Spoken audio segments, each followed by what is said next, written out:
She had 30 seconds before he died. The trauma room was chaos. Monitors screaming, doctors shouting contradictions at each other, blood spreading across the floor tiles in a dark, slow fan. The patient was a Navy SEAL, 6'2", built like a weapon, and he was losing the fight of his life. Every physician in that room had a title. Every one of them was frozen. Emily Carter set down her clipboard, pulled on a second glove, and walked to the table. "Move," she said quietly. Nobody moved, so she made them. What happened in the next 4 minutes should not have been possible for a nurse. The hospital cameras recorded all of it, and what they captured would unravel a secret Emily had buried so deep she'd almost believed it herself. If this story already has you holding your breath, stay with me until the end. Like this video, subscribe so you don't miss what comes next, and drop a comment telling me what city or country you're watching from. I want to see exactly how far this story travels. The night had been unremarkable up until 2:09 a.m. Callaway Regional Medical Center sat on the edge of Dunmore, a mid-sized port city in coastal Virginia where the fog came in thick off the water every night, and the ER smelled permanently of antiseptic and burnt coffee. It wasn't a prestigious hospital. It wasn't a teaching institution with glossy corridors and research grants. It was a working hospital, the kind that took whoever showed up, at whatever hour, in whatever condition. And on most nights, that meant the nurses did more real work than anyone else on the floor. Emily Carter had worked the night shift there for 3 years. She was 34, medium height, the kind of woman people looked past in hallways without meaning to. Brown hair pulled back the same way every shift, badge clipped to the left side of her scrubs, a habit of standing very still when other people around her were moving fast. Her colleagues liked her well enough. She was steady, she was thorough, she never complained when a double shift landed in her lap. But she wasn't the kind of nurse anyone told stories about. She didn't have a reputation. She didn't want one. She had a locker with a combination lock nobody knew. She had an apartment 6 blocks from the hospital with 3 deadbolts on the door. She had a cat named Rook and a coffee maker that she'd never set up the timer on because she'd learned, a long time ago, never to count on sleeping through the night. She was charting vitals on a 16-year-old with a broken wrist when the ambulance call came through. "Trauma incoming," said the radio on the desk. "GSW, male, early 30s, 2 entry wounds, 1 suspected arterial, ETA 4 minutes.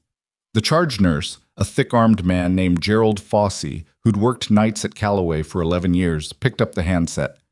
"What's his pressure?" 60 over palp and dropping. He's conscious but going in and out." Gerald set down the handset and looked around the room. "Let's get Trauma 2 ready. Somebody pull Dr. Ashworth." Emily was already moving toward the supply cabinet. Dr. Kendrick Ashworth arrived 4 minutes later looking like he'd been asleep, which he probably had been.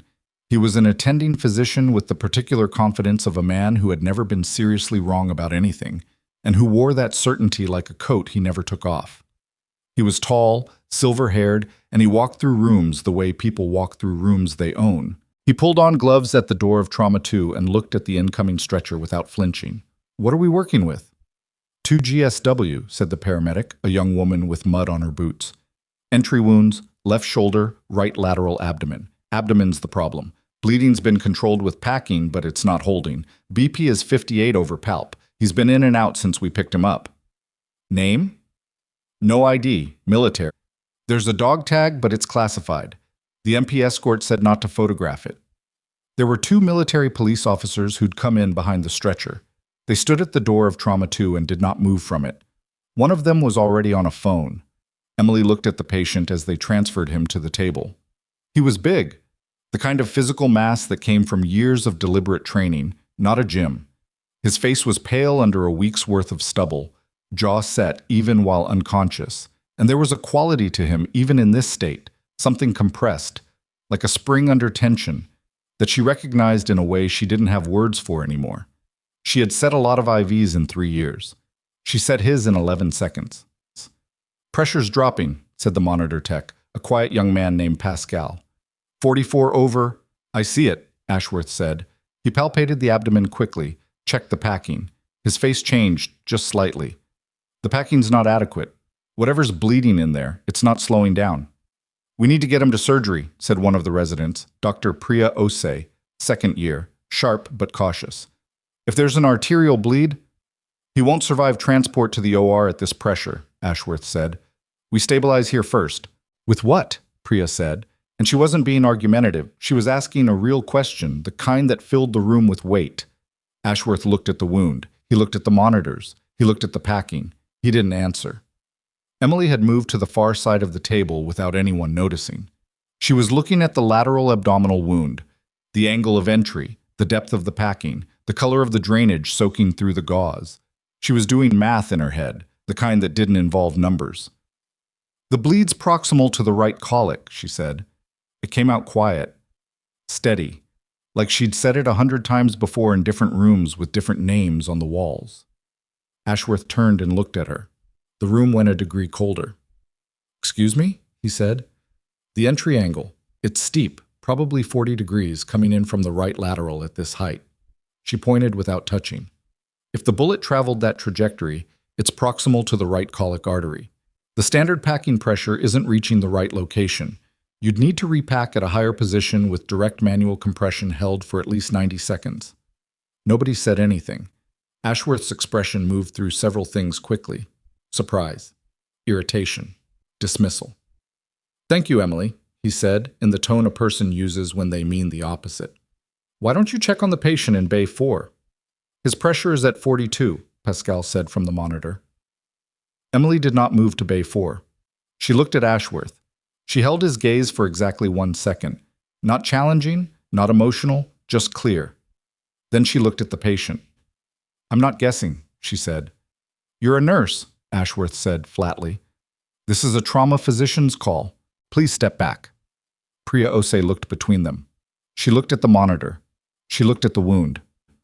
Dr. Ashworth, she said carefully. His pressure just hit 38. If she's right about the location, she's not. Ashworth reached for the existing packing. I'm going to reposition. That's the wrong location. Emily said it without heat, just fact. Ashworth froze with his hands at the wound. Something flickered across his face.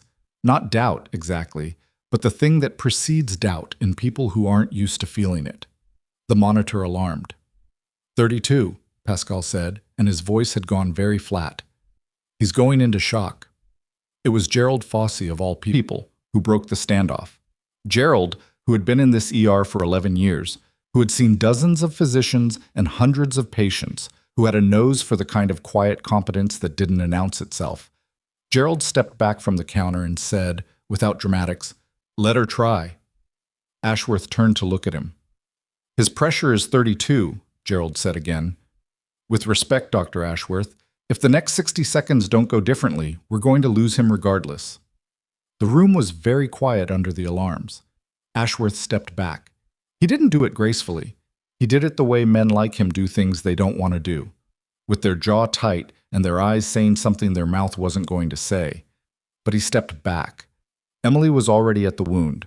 What she did in the next 4 minutes was not what ER nurses did, not at Callaway, not anywhere. She removed the existing packing with a precision that wasn't frantic, deliberate, controlled, each movement serving the next one, and repacked at a position 2 centimeters proximal to where the previous gauze had been seated, applying manual compression at an angle that required her to lean into the table with her full weight while simultaneously calling out a medication adjustment to Pascal without looking up. Push 2 units of plasma, wide open, she said, and get OR2 on the phone. We need a surgeon in this room, not upstairs. Vascular if you have one on. I'm not, Ashworth started. Please, she said. Not to him specifically, to the room. Someone get a vascular surgeon down here. He needs a repair, but this'll hold him until they arrive. Priya was already on the phone. Emily held the compression and counted. Not out loud, just in her head. She had done this before. Not here. Not in a hospital like this. Not in these lights and this smell and this white-tiled room. But her hands remembered. Her hands had always remembered. 43, 44, 45. Pressure's coming up, Pascal said, and he sounded almost confused. 51 over. Hold, Emily said, not to Pascal, to herself. 68, 69, 70. 62 over 40, Pascal said. Nobody in the room was talking. The 2 MPs at the door had taken a single step forward without appearing to notice they'd done it. 71 over 48, Pascal said. Emily exhaled through her nose. She maintained the compression. Her arms were shaking slightly. She was pressing harder than most people could hold for this long, but her face was completely still. "Okay," she said to Priya. "Where's that surgeon?" "Dr. Reyes is on his way down, 2 minutes." "Good." Emily looked at the patient's face. His color was still bad, but it wasn't the color of someone about to leave. It was the color of someone who'd taken a step back from the edge. "Keep the plasma running. Second line, saline wide open. When Dr. Reyes arrives, he's going to want a full vascular assessment before he opens. I'll give him a brief." Ashworth hadn't moved. He was standing 3 feet away from her with his gloved hands at his sides, and he was watching her the way people watch something they can't immediately explain. Gerald Fossey was watching her too, but his expression was different. The vascular surgeon arrived 7 minutes later. Dr. Carmen Reyes was a compact woman in her mid-50s who walked fast and talked faster, and she came into Trauma 2 already pulling on a second pair of gloves. She looked at the monitors. She looked at Emily's hands on the wound. "Who repacked this?" she said. "I did," Emily said. Reyes looked at her badge, then at her hands, then at the monitors. "Walk me through it," she said. Emily did. She used language that made Ashworth visibly rigid. Not nursing language, not the careful framing of someone staying inside their lane, but the language of someone who had learned trauma medicine in conditions that didn't have a lane. Reyes listened without interrupting. When Emily finished, Reyes nodded once and turned to the table. "Okay," she said. "Let's get him upstairs. Good call on the proximal location." She glanced back at Emily. "Are you on the surgical team?" "No," Emily said. "ER." Reyes paused for just a moment. Then she was moving, giving orders, and the room pivoted around her with the specific momentum of a situation that had found its center. Emily stepped back from the table. She stripped her outer gloves. Her hands were still steady, but there was a fine tremor in her right arm from the compression, and she held that arm close to her body where it wasn't visible. Ashworth walked past her on the way out of Trauma 2. He didn't look at her. She didn't expect him to. By 3:30 a.m., the SEAL was in surgery, and the hallway outside Trauma 2 had mostly cleared. Emily was at the nurse's station recharting everything she'd done. Every medication call, every intervention, with the specific thoroughness of someone who knew paperwork would matter later. Gerald set a coffee down next to her elbow without being asked. "You want to explain that?" he said, not unkindly. "Explain what?" "Emily."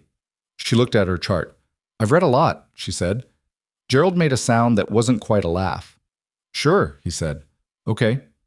He walked away, and he didn't ask again, but he stopped once at the end of the hallway and looked back at her, and whatever he saw made him shake his head slowly, the way people shake their heads at things they haven't figured out yet. The 2 MPs were still in the building. Emily was aware of them the way she was aware of all things in a space, peripherally, constantly, without appearing to pay attention. One of them had been on the phone since they arrived. At 3:47 a.m., he put his phone away and spoke to his partner, and both of them stood slightly straighter. Emily kept charting. At 4:02 a.m., 4 people walked into Callaway Regional Medical Center through the main entrance. Not through the ER doors. The main entrance, which meant they'd been cleared ahead, which meant someone had called ahead to clear them. They wore civilian clothes, but moved in the particular formation of people who had spent a long time not being civilians. The one in front was tall, maybe 40, with close-cropped dark hair and the kind of face that was designed not to be memorable. He showed something to the desk nurse, and she pointed without asking questions. He was pointed in the direction of the nurse's station. Emily had already seen them come through the door. She set down her pen. She did not run. She did not stand up. She picked up a patient file she didn't need and opened it, and she read the same line of it 4 times without seeing a single word. "Excuse me." The man with the close-cropped hair stopped at the station. He addressed Gerald, who had just come back around the corner. "I'm looking for the nurse who treated the incoming trauma patient. Gunshot wounds, admitted around 2:15. Gerald looked at him, then at the badge he was holding out, then back at him. "That'd be Emily," Gerald said, and gestured. The man turned. Emily looked up from the file she wasn't reading. "Emily Carter?" he said. "Yes." "I'm Agent Marcus Hale, FBI."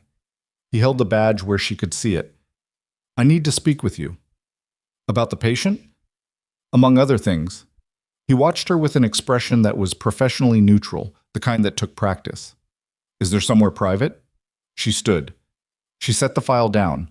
She noted, without moving her eyes, that the other three agents had positioned themselves at the ER entrance, the hallway to the rear, and the elevator bank.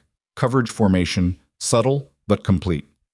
These were not people who came to ask questions. These were people who came because they already had answers and needed to see her face when they delivered them. Conference room's down the left hall, she said. I'll need to let Charge know I'm stepping away. Of course, Hale said. She walked to Gerald. She told him she'd be in the conference room. Gerald looked past her at the agents and said, You good? In the quiet shorthand of someone asking a real question. Yes, she said. And she meant it, more or less. She had always known this was a possibility. She had not known it would look like this. A Tuesday night in a Virginia ER, a dying man on a table, 4 agents who moved too well for their civilian clothes. She had imagined it differently. She had imagined it in harsher places, under worse circumstances. But it was this, so it was this. She walked to the conference room ahead of Hale and sat down across from the table before he'd reached the door. He came in, closed it behind him, and sat across from her. One of the other agents, a woman, 30s, with close-cropped natural hair and eyes that catalogued everything, leaned against the wall near the window without sitting. Hale set a tablet on the table between them and turned it to face her. On the screen was a still image, grainy but clear enough, time-stamped 02/21/04, pulled from the hospital's interior camera system. It showed the trauma room from above. It showed Emily at the table, her body angled over the patient, her hands positioned in a way that matched no standard nursing protocol in any textbook. Where did you learn that? Hale asked. Emily looked at the image. She looked at it for a long moment. Then she looked at him. I've read a lot, she said. Hale held her gaze. He had very steady eyes, not unfriendly, not hostile, just very steady, the kind that belonged to someone who had learned not to react to the first thing a person said.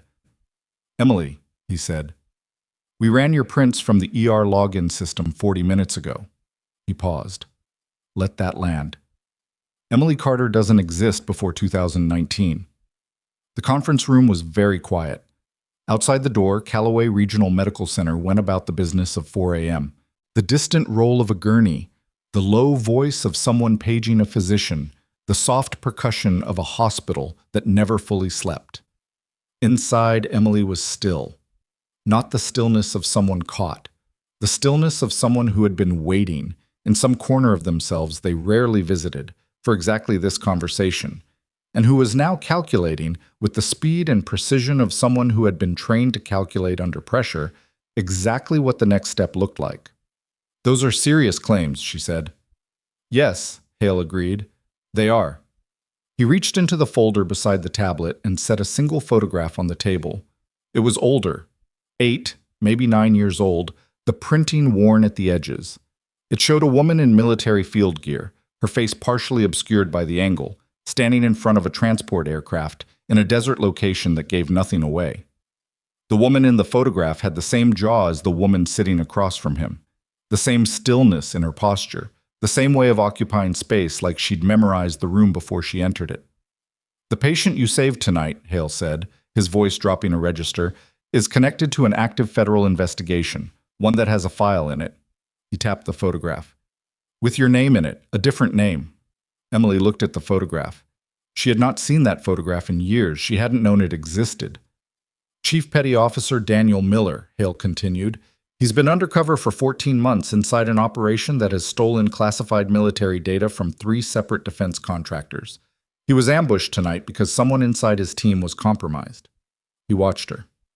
He's alive because of what you did in that room. I'm glad, Emily said. And she was. It wasn't performance. Hale leaned forward slightly. The people who shot him are still out there, and they know where he ended up. Emily looked at the door, then back at Hale. You should lock down the floor, she said. We already have. He paused. But that's not actually the problem I came here with. He looked at her steadily. The problem I came here with is that the operation Miller was embedded in, the people running it, they have a file too, with a different name than yours, a name you might recognize. He turned the tablet back toward him and swiped once, then turned it back. On the screen now was a dossier, black header, classified marking, several levels above what a civilian should be able to see, which meant Hale was showing her something deliberately, measuring her reaction to it. The operational code name on the file was printed in block letters. Valkyrie. Emily's breathing stayed even. Her hands stayed still on the table, but behind her eyes, something shifted. A tectonic, nearly invisible movement, the kind that happens when a fault line that has been held under pressure for years takes the first small shudder before the larger thing that follows. She said nothing.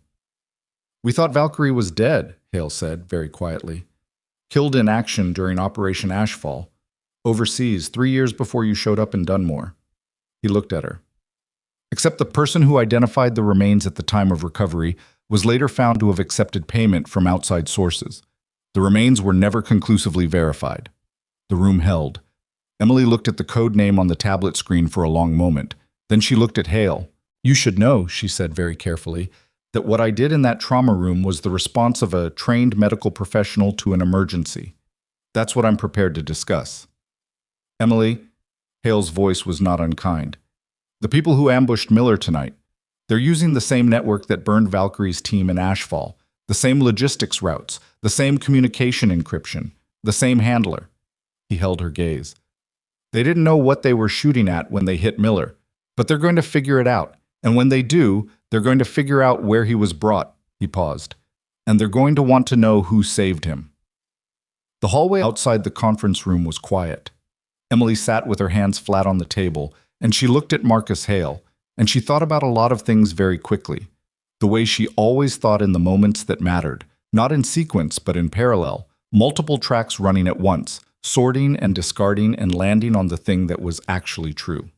What was true was she had kept this life intact for 5 years. The apartment with 3 deadbolts, the cat, the unremarkable shifts, the colleagues who knew her as steady and thorough and easy to overlook. She had built it carefully, and she had believed, not completely, never completely, but enough, that it might hold. What was also true was she had stepped to that table tonight, and her hands had done what her hands knew how to do, and now there was a camera timestamp with her body at angles that no ER nurse should know, and a federal agent sitting across from her with a photograph in a classified file and very steady eyes. And somewhere above her, up 3 floors, inside a surgical suite, Daniel Miller was on a table with his chest open, alive because of her.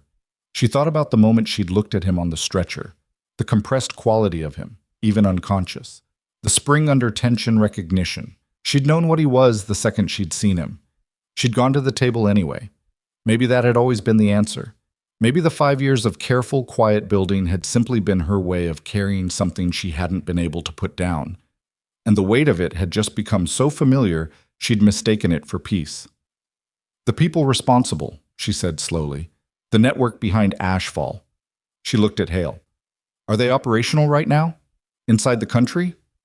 Hale's expression shifted, just barely, the neutrality cracking the smallest degree into something that was almost relief, or something adjacent to it. "Yes," he said. "We believe they've been running domestic operations for at least 18 months, which is why Miller was under." Emily nodded once. She was quiet for another moment. Then she said, "I want to see the surgical report when Miller is out of the OR." Hale said, "Okay. And I want to know what you know about the compromised team member." Hale said, "Okay. And I need to make one phone call that you don't monitor." Hale was quiet for a moment. Then, "That's going to be harder to arrange." "I know," Emily said. "Arrange it anyway." She stood up from the conference room table and looked at the door. In a few hours, the morning shift would come in. Gerald would go home. The day nurses would arrive with their coffee and their news about their weekends, and the ordinary human friction of people who shared a workplace. The ER would fill back up with the particular chaos of daylight emergencies. It would all happen whether she was part of it or not. She thought about the cat at home. Rook, sitting on the windowsill in the dark, watching the street below. She thought about the 3 deadbolts on the door. Then she stopped thinking about them, because the thinking wasn't going to help with what came next. She turned back to Hale. "One more thing," she said. "What's that?" "The people who shot him tonight." She held his gaze. "How close are they?"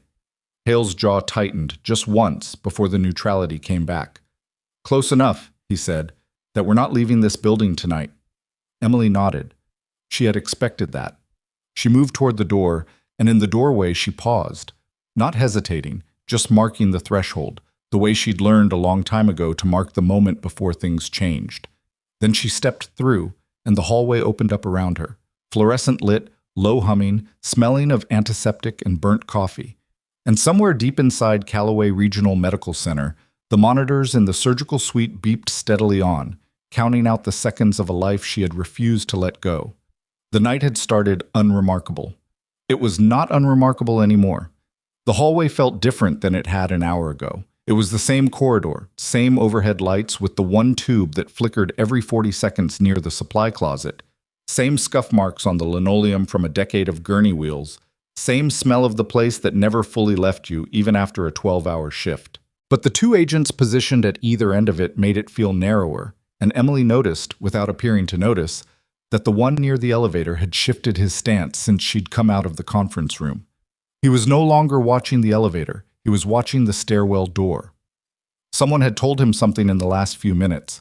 She walked back to the nurse's station at a pace that matched the pace she always walked at. Not fast, not slow, the specific rhythm of someone who belonged here and knew where everything was. Gerald was behind the desk, pretending to look at a chart, and she could tell from the way he held it that he hadn't read a single line. "You good?" he said again. "Still yes," she said. She pulled up her charting screen. "What's Miller's status?" "Surgery's still running. Reyes sent word down. They found the bleed where you said it was. She called it textbook." He paused. "Her word, not mine." Emily nodded and went back to the chart. Her hands moved correctly across the keyboard. The rest of her was doing something else entirely. She was rebuilding the geometry of the building in her head. Exits, sight lines, the loading dock entrance off the south corridor that the day staff used for supply deliveries, and that nobody locked properly until 6 a.m. She was noting which agents she'd seen and where, calculating what she didn't know from what she did, and holding the result of that calculation in a very quiet part of her mind where it wouldn't show on her face. The thing Hale had said, close enough that we're not leaving this building tonight, was doing specific work on her, not fear. Something more like the feeling of her room narrowing. She had been in narrowing rooms before. She knew what to do in them. The problem was that doing those things would require her to stop pretending she was a nurse who'd read a lot, and she was not ready to stop pretending. Not yet. Maybe not ever, if there was another option. She was looking for the other option when the ambulance radio went off again. "Callaway ER, this is Rescue 7. We've got a secondary incoming, possible connection to your earlier trauma. Law enforcement is aware. They asked us to notify directly." Gerald picked up the handset before the sentence was finished. "What's the status?" "Male, late 20s, single GSW left chest, BP is 70 over palp, tension pneumo developing. We've already needled, but he's deteriorating. ETA 6 minutes." "Copy. What's the connection to our earlier patient?" A beat. "MP escort found him 3 blocks from where your first patient was picked up. Different vehicle, same type of wound." Gerald set down the handset and looked at Emily. Emily had already stood up. Hale appeared at the edge of the nurse's station. She didn't know how he'd gotten there that quickly, which meant he'd been closer than she'd registered, which meant he was better at this than she'd given him credit for. "Did you hear that?" he said. "Yes," she said. "This could be bait," he said. "If they know Miller ended up here, then they send a second casualty to get a look inside," she finished. "I know." She looked at him. "It could also be a kid who got shot and needs a chest tube." Hale held her gaze for a moment. He made a decision. "We'll have our people on the door. Anyone who isn't medical staff doesn't come past the ambulance bay." "Fine," she said. "Keep them out of the trauma room. Too many bodies makes it harder to work." He nodded once. She was already moving. Priya Osei caught up to her in the hallway. The second-year resident looked tired in the specific way of someone who'd been managing adrenaline for 2 hours and was starting to feel the other side of it. "You know they have agents on every exit," Priya said, not quite a question. "I noticed," Emily said. "Do you want to tell me what's actually happening tonight?" Emily glanced at her. Priya was smart. She'd proven that already in the trauma room, the way she'd read the room and made the right call, stepping back when Ashworth should have, and listening when it mattered. Smart, and young enough to still be bothered by things she didn't understand. We've got a tension pneumo incoming, Emily said. Let's deal with that first. Priya held her gaze for a second. Then she let it go. Not because she was satisfied, but because she was a physician, and there was a patient coming in and she'd learned to file the things that could wait. The second patient arrived at 4:21 a.m. He was younger than Miller, late 20s, like the radio had said, with dark hair matted to his forehead and a GSW that had punched through the left chest and caused the lung to collapse. The paramedic's needle decompression had bought him time, but not much of it, and he was semi-conscious, breathing in short, desperate sequences that were getting shorter. Emily worked the chest tube. She had done this before in rooms that didn't have the equipment she had now, with light sources that were worse and instruments that were improvised. And some part of her registered the irony of finding this version, the sterile, supplied, electrically lit version, almost easy by comparison. She placed the tube cleanly, connected the drainage, and listened to the lung re-expand with the stethoscope, while Priya managed the IV line and called pressure readings over her shoulder. "Better," Priya said after 90 seconds. "BP coming up. He's stabilizing." Emily straightened. She looked at the patient's face. He was young. That was the first thing. Young enough that something about him didn't fit the shape of the night. Not the compressed, trained quality Miller had even unconscious, but something looser, less deliberate. He had a tattoo on the inside of his left wrist. Old ink, faded, the kind that gets done young and means something at the time. "He's not military," she said. Priya looked up. "What?" "The way he's positioned, his muscle development, the tattoo placement. He's not military. He's civilian." She looked at the wound. "And this entry angle is different from Miller's. This is close range, within 10 feet. Someone shot him at close range," Priya said slowly. "Someone shot him after he saw something." Emily pulled off her gloves.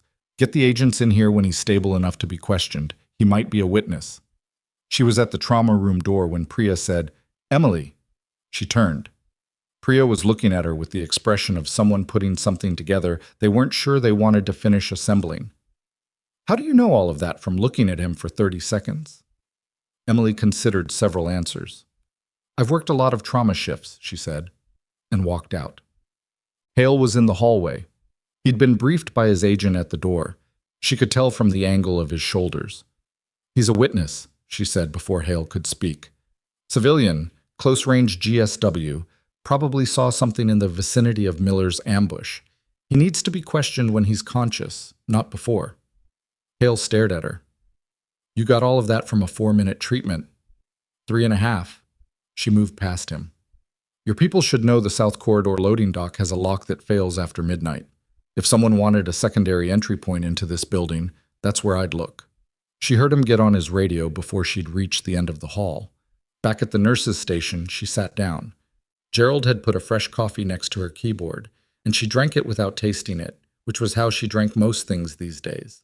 Functionally, without pleasure. The way you treat a resource when you're in the habit of managing resources carefully. She thought about the photograph Hale had shown her. She hadn't seen that photograph in 6 years. She hadn't known it existed, which meant someone had taken it without her knowledge, which meant someone had been watching the operation from outside the operation, which had been the entire problem with Ashfall from the beginning. They had been watched, and they hadn't known it until it was too late, and by then 3 people were dead and 2 more were compromised, and she had made a choice in a desert airfield at 3 a.m. that she had spent 5 years trying not to think about. The choice had kept her alive. It had also required her to stop existing. Emily Carter was not her name. Emily Carter was a name attached to a nursing license, a social security number, an apartment lease, a cat, and 3 years of shift records at Callaway Regional. Emily Carter had been built carefully and specifically to be unremarkable, and she had done a good job inhabiting her. But the woman in the photograph, the one in the desert gear at the transport aircraft, she had a different name, and that name was on a classified file that Hale had shown her, and the people who had burned her team were still operating, and one of them had shot Daniel Miller 3 blocks from a hospital where she worked. The probability that this was coincidence was essentially 0. She knew that. She had known it the moment she'd looked at Miller on the stretcher and felt the recognition land. What she hadn't decided yet was what she was going to do about it. The answer she wanted was nothing. She wanted to finish her shift, go home, feed Rook, sleep for 6 hours, and come back tomorrow and chart vitals and set IVs and be exactly who she had worked very hard to become. The answer she knew was that option had closed at 2:21 a.m. when a camera in Trauma 2 had caught her hands at angles that meant something. At 5:08 a.m., Kendrick Ashworth found her. He came into the nurse's station the way he always entered rooms, like arrival was a statement. But something in his posture tonight was different. Not chastened. Men like Ashworth didn't do chastened, but recalibrated, like he'd spent the last hour running the numbers on what had happened in Trauma 2 and had come up with a result he didn't know what to do with. He stood across the counter from her. "Miller's in recovery," he said. "Reyes closed him up 40 minutes ago. She's calling it a successful repair." "Good," Emily said. "She also filed a case report that references your initial assessment." He said this carefully, like he was navigating a floor he wasn't sure would hold. "She listed you as, and I'm quoting, the clinician whose intervention preserved patient viability pending surgical correction." "Okay," Emily said. Ashworth was quiet for a moment. She didn't help him. She had learned, a long time ago, that there was a specific kind of discomfort that powerful people needed to sit in without being rescued from it, and this was that kind. "That technique you used," he said finally, "the repacking angle, the manual compression duration, where did you—" "I've read a lot," she said. He looked at her. His jaw was tight. "That's not an answer." "It's the answer I have." He held her gaze. He was not a man who was accustomed to being answered this way by people he considered beneath him, which was most people, and the friction of it showed on his face. But he also, and this was the part that was interesting, didn't push. He'd been in Trauma 2. He'd seen what happened, and whatever he thought of her, he was an intelligent enough man to know that what she'd done had worked, and that the explanation he wanted wasn't going to come easily. He left without another word. Gerald appeared at her elbow 30 seconds later. Was that painful for him? "Probably," Emily said. "Good," Gerald said, and went back to his charts. At 5:40 a.m., Hale came back to the nurse's station with the agent who'd been leaning against the wall in the conference room, the woman with close-cropped natural hair whose name turned out to be Reeves. Agent Dara Reeves. She had a tablet, and she set it on the counter without preamble. "The second patient is conscious," Reeves said. "His name is Tommy Galvez, 26, works at the port of Dunmore as a dock crane operator. He was walking home from a late shift when he saw two men loading something from a black SUV into a smaller vehicle at a transit yard 3 blocks from the waterfront." She swiped to a map. "Here." Emily looked at the map. She knew the area. She knew most of the waterfront grid. She'd made it her business, in the first months after she'd arrived in Dunmore, to know the city the way she'd once known operational territories. Old habits. "He saw the exchange," Reeves continued, "and one of the men noticed him. He ran. They shot him." She paused. Before he lost consciousness, he told the paramedic he saw what was in the transfer case. "What was it?" Emily asked. Reeves glanced at Hale. Hale nodded. "He said it looked like server racks," Reeves said. "Portable ones. Military-grade enclosures." The number of things this told her landed all at once. Emily absorbed them without visible reaction. The stolen data Miller had been tracking wasn't theoretical anymore. It was physical. Hardware, not just files, which meant it was being moved, which meant they were past the acquisition phase and into the logistics phase, which meant whatever came next was imminent. "How long until they move it out of the transit zone?" she said. "Our best estimate," Hale said, "is 48 to 72 hours. The port has an outbound cargo ship departing in that window. If those servers get into an international shipping container, we lose them." "And everything on them," she said. 3 defense contractors' worth of classified systems architecture, Hale confirmed. Weapons systems, communication encryption, troop deployment modeling. He let that sit for a moment. "If you're thinking about the scale of what that represents, you're not wrong." Emily looked at the map, at the transit yard marker, at the port grid. She knew a facility on the far side of the waterfront, not from her time in Dunmore, but from before. An old coastal operations hub that the Navy had decommissioned 8 years ago, and that private logistics companies had been gradually absorbing since. Large, compartmentalized, the kind of place that was easy to use if you knew its original layout, because the original layout had been designed for exactly this kind of covert storage and movement. She knew its original layout. "There's an old Navy facility on the north end of the waterfront," she said. Decommissioned, but the internal structure would be intact. Good access to the port's cargo terminals, insulated from street-level observation. She looked at Hale. If I were staging a hardware transfer with a 72-hour window, that's where I'd be. Hale stared at her. Reeves had stopped typing. How do you know about that facility? Hale said. Emily held his gaze. She didn't answer. Hale looked at Reeves. Something moved between them that was a full conversation compressed into 2 seconds. Then Hale turned back to Emily, and his expression had changed in a way she hadn't seen from him yet. Not the professional neutrality, not the calculation, but something underneath that. Something that looked a lot like the moment when a person stops running an assessment and starts running something different. There are people who need to speak with you, he said. Not here, not tonight, but soon. I know, she said. People above my clearance level. I assumed, she said. Emily. He used her name differently this time, not as a form of address, but almost as a handle, a way of holding the conversation still. I need you to understand that what I showed you in that conference room, the file, the code name, I showed you that because I need your cooperation, not because I have the authority to offer anything in return yet. Whatever this situation becomes, I can't make guarantees. I'm not asking for guarantees, she said. Then what are you asking for? She looked at the map still on Reeves's tablet, at the port, at the old facility on the north end. She thought about Miller upstairs in recovery, his chest stitched shut, alive because she'd gone to the table.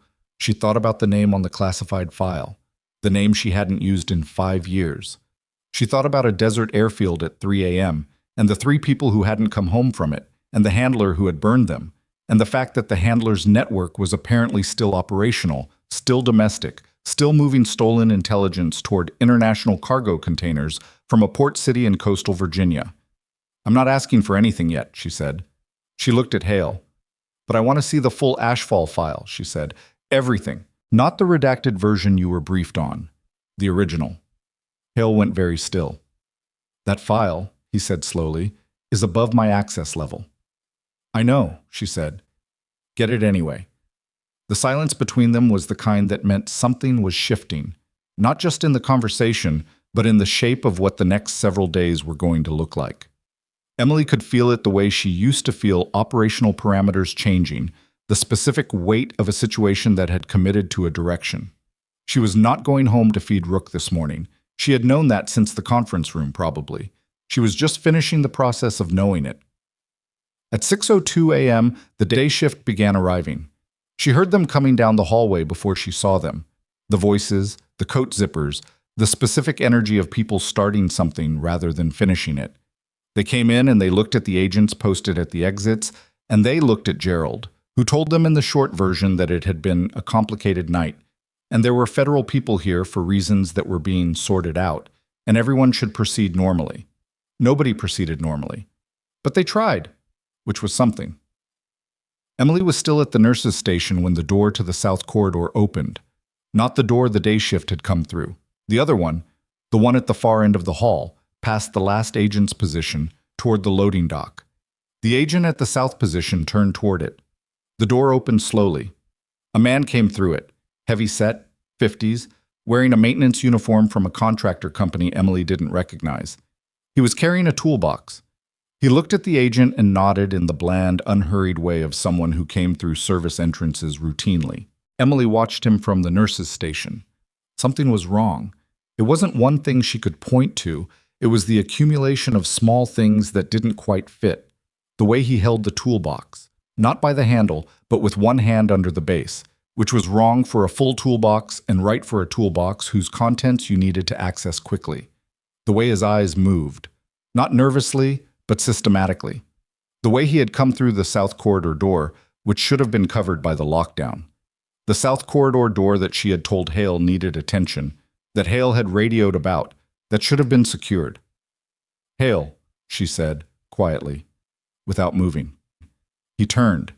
She looked at the man with the toolbox. She didn't point. She didn't gesture. Hale followed her sightline. She watched him see it, the specific cascade of recognition that moved across his face when a threat materializes differently than you expected it to. Reeves, he said, and his hand was already moving toward his jacket. The man with the toolbox looked up. He saw Hale's hand. And in the space between one breath and the next, everything in the corridor changed. The man dropped the toolbox. It hit the floor with the wrong sound, not the heavy clank of metal tools, but something denser, more contained. And in the same motion he was already pivoting, not toward the exit he'd come through, but toward the hallway junction that led to the patient elevators, which meant he knew the building's layout, which meant this was not a maintenance worker who had wandered through an unlocked door. Hale moved fast. Reeves moved faster. Emily moved differently. She didn't go toward the man. She went sideways, around the nurse's station counter, putting herself between the hallway junction and the entrance to the patient recovery corridor. The corridor that led, 3 floors up via elevator, to the surgical suite where Daniel Miller was waking up with a repaired artery and no security detail that she'd seen posted at his room specifically. That was where this was going. She felt it before she could have explained it. Reeves had the man against the wall in 4 seconds. Hale had his weapon out. 2 other agents were converging from the elevator bank, and the corridor filled with the particular compressed shouting of a federal takedown, short, directive, overlapping. And the day shift nurses who had just arrived were backing into doorways with the specific expressions of people whose Tuesday morning had gone entirely wrong. Emily was already at the elevator. "Carter?" Hale's voice sharp behind her. She turned. "Miller's room," she said. "Did you post someone at his door?" A beat. 1 beat too long. She hit the elevator button. "3rd floor," she said. "Someone needs to be at his door right now." Hale got on his radio while Reeves finished the takedown behind him. The man in the maintenance uniform was on the floor, hands being secured, and he was not struggling, not panicking, not talking, just lying still with his face turned to one side, which was the behavior of someone trained to be detained, someone who understood that the takedown was not the actual operation. The elevator opened. Emily got in. Hale stepped in beside her. He was still on the radio listening to something, and whatever he heard made his jaw set. "We have a response at the north stairwell," he said. "2nd floor." "How many?" "Unknown. At least 2. The elevator doors closed. Emily looked at the panel. The 3rd floor button was already lit. She'd hit it without thinking, which was not thinking. It was the older thing, the faster thing, the part of her that had never stopped processing threat geometry, even while she was setting IVs and charting vitals and pretending to be somebody else. "Do your people have the stairwell?" she said. "They're responding." "That's not an answer." "No," he said. "Not yet." The elevator was slow. Old building, old lift, and these 11 seconds were 11 seconds too many. She felt them the way she used to feel dead time in the field. Not wasted exactly, but borrowed, and she had always known that borrowed time came with a collection date. The doors opened on 3. The corridor was empty, which was wrong. There should have been a nurse doing morning rounds. Vital checks started at 6, and it was 6:14, and the absence of movement in a hospital corridor was its own kind of alarm. Hale read it the same way. She saw him register it. They went left. Miller's room was 312. The charge nurse had mentioned it during the shift handoff she'd overheard at 5:45. 3rd door past the nursing alcove on the left side. The door to 312 was partially open. Hale put his hand out, stopping her. He went to the doorframe and looked. "Clear," he said, and pushed through. Miller was in the bed. He was barely, the particular half-presence of someone running on post-surgical sedation. And there was a nurse on the floor beside the window. Not injured, Emily saw immediately, but zip-tied at the wrists and ankles, her mouth covered with medical tape someone had taken from the supply cart in the corner. Her eyes were open and she was breathing, and when she saw Emily come in, she made a sound behind the tape that was relief and fury in equal measure. Emily went to her first. She got the tape off without yanking. Slow peel, not fast, because fast tears skin, and this woman had already had a bad enough morning. And the nurse pulled in a breath and said, "2 of them. They went out the window." "Which way?" Hale said. "Left, down the fire escape." Hale was already on his radio. Emily worked the zip ties, which were the heavy-duty kind, and required her to find the edge of the locking mechanism and compress it at the right angle, which took longer than it should have because her hands were tired. She'd been working since before midnight, and the compression hold on Miller's artery earlier had pushed her right arm past the point it wanted to be pushed. But she got them free and helped the nurse up. "Are you hurt?" "My wrists. My dignity." The nurse, her badge said Lorraine, charge RN, looked at Emily with the specific expression of someone choosing to be angry rather than scared because angry was more manageable. They came in with a key card, a real one. They had a hospital key card. Inside access, Hale said from behind them. He was off the radio. His face was doing the thing it did when information was arriving faster than was comfortable. The man downstairs, he wasn't the entry point, he was the distraction. Emily looked at Miller. His eyes were more open than they'd been. The sedation was thin enough that he was tracking the room, not fully, but enough. His gaze found her and held, the way the gaze of someone trained to identify the most competent person in a room will hold, and she recognized the quality of it because she'd had it herself once. "How many of your team knew your location?" she asked him. His voice came out wrecked, dry, rough, pushed through a throat that had been tubed. "Don't..." He stopped, swallowed. "Don't know who's burned." "Smart," she said. "Rest." "You're the nurse," he said. It wasn't a question. Something in his voice said he knew it was more complicated than that. "Yes," she said. He looked at her for another second. Then he closed his eyes. Not because the conversation was over, but because his body had made the decision for him, which was what bodies did after vascular surgery when the adrenaline of consciousness had spent itself. She turned to Hale. "The key card," she said.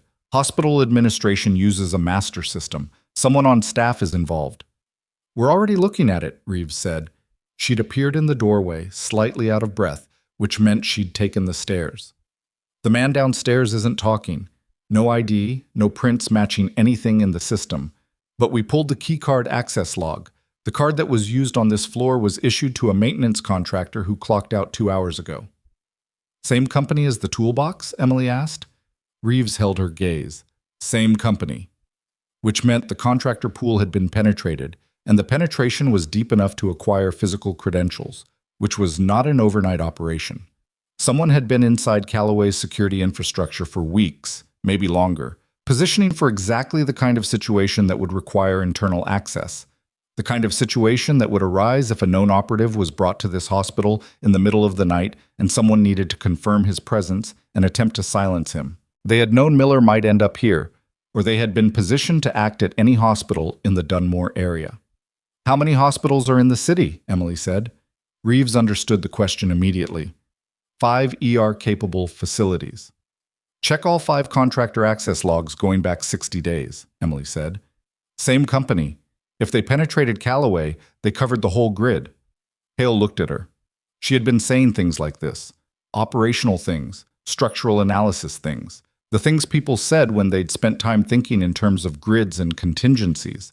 Since the conference room, and each time she said one he looked at her the same way, the recalibration visible.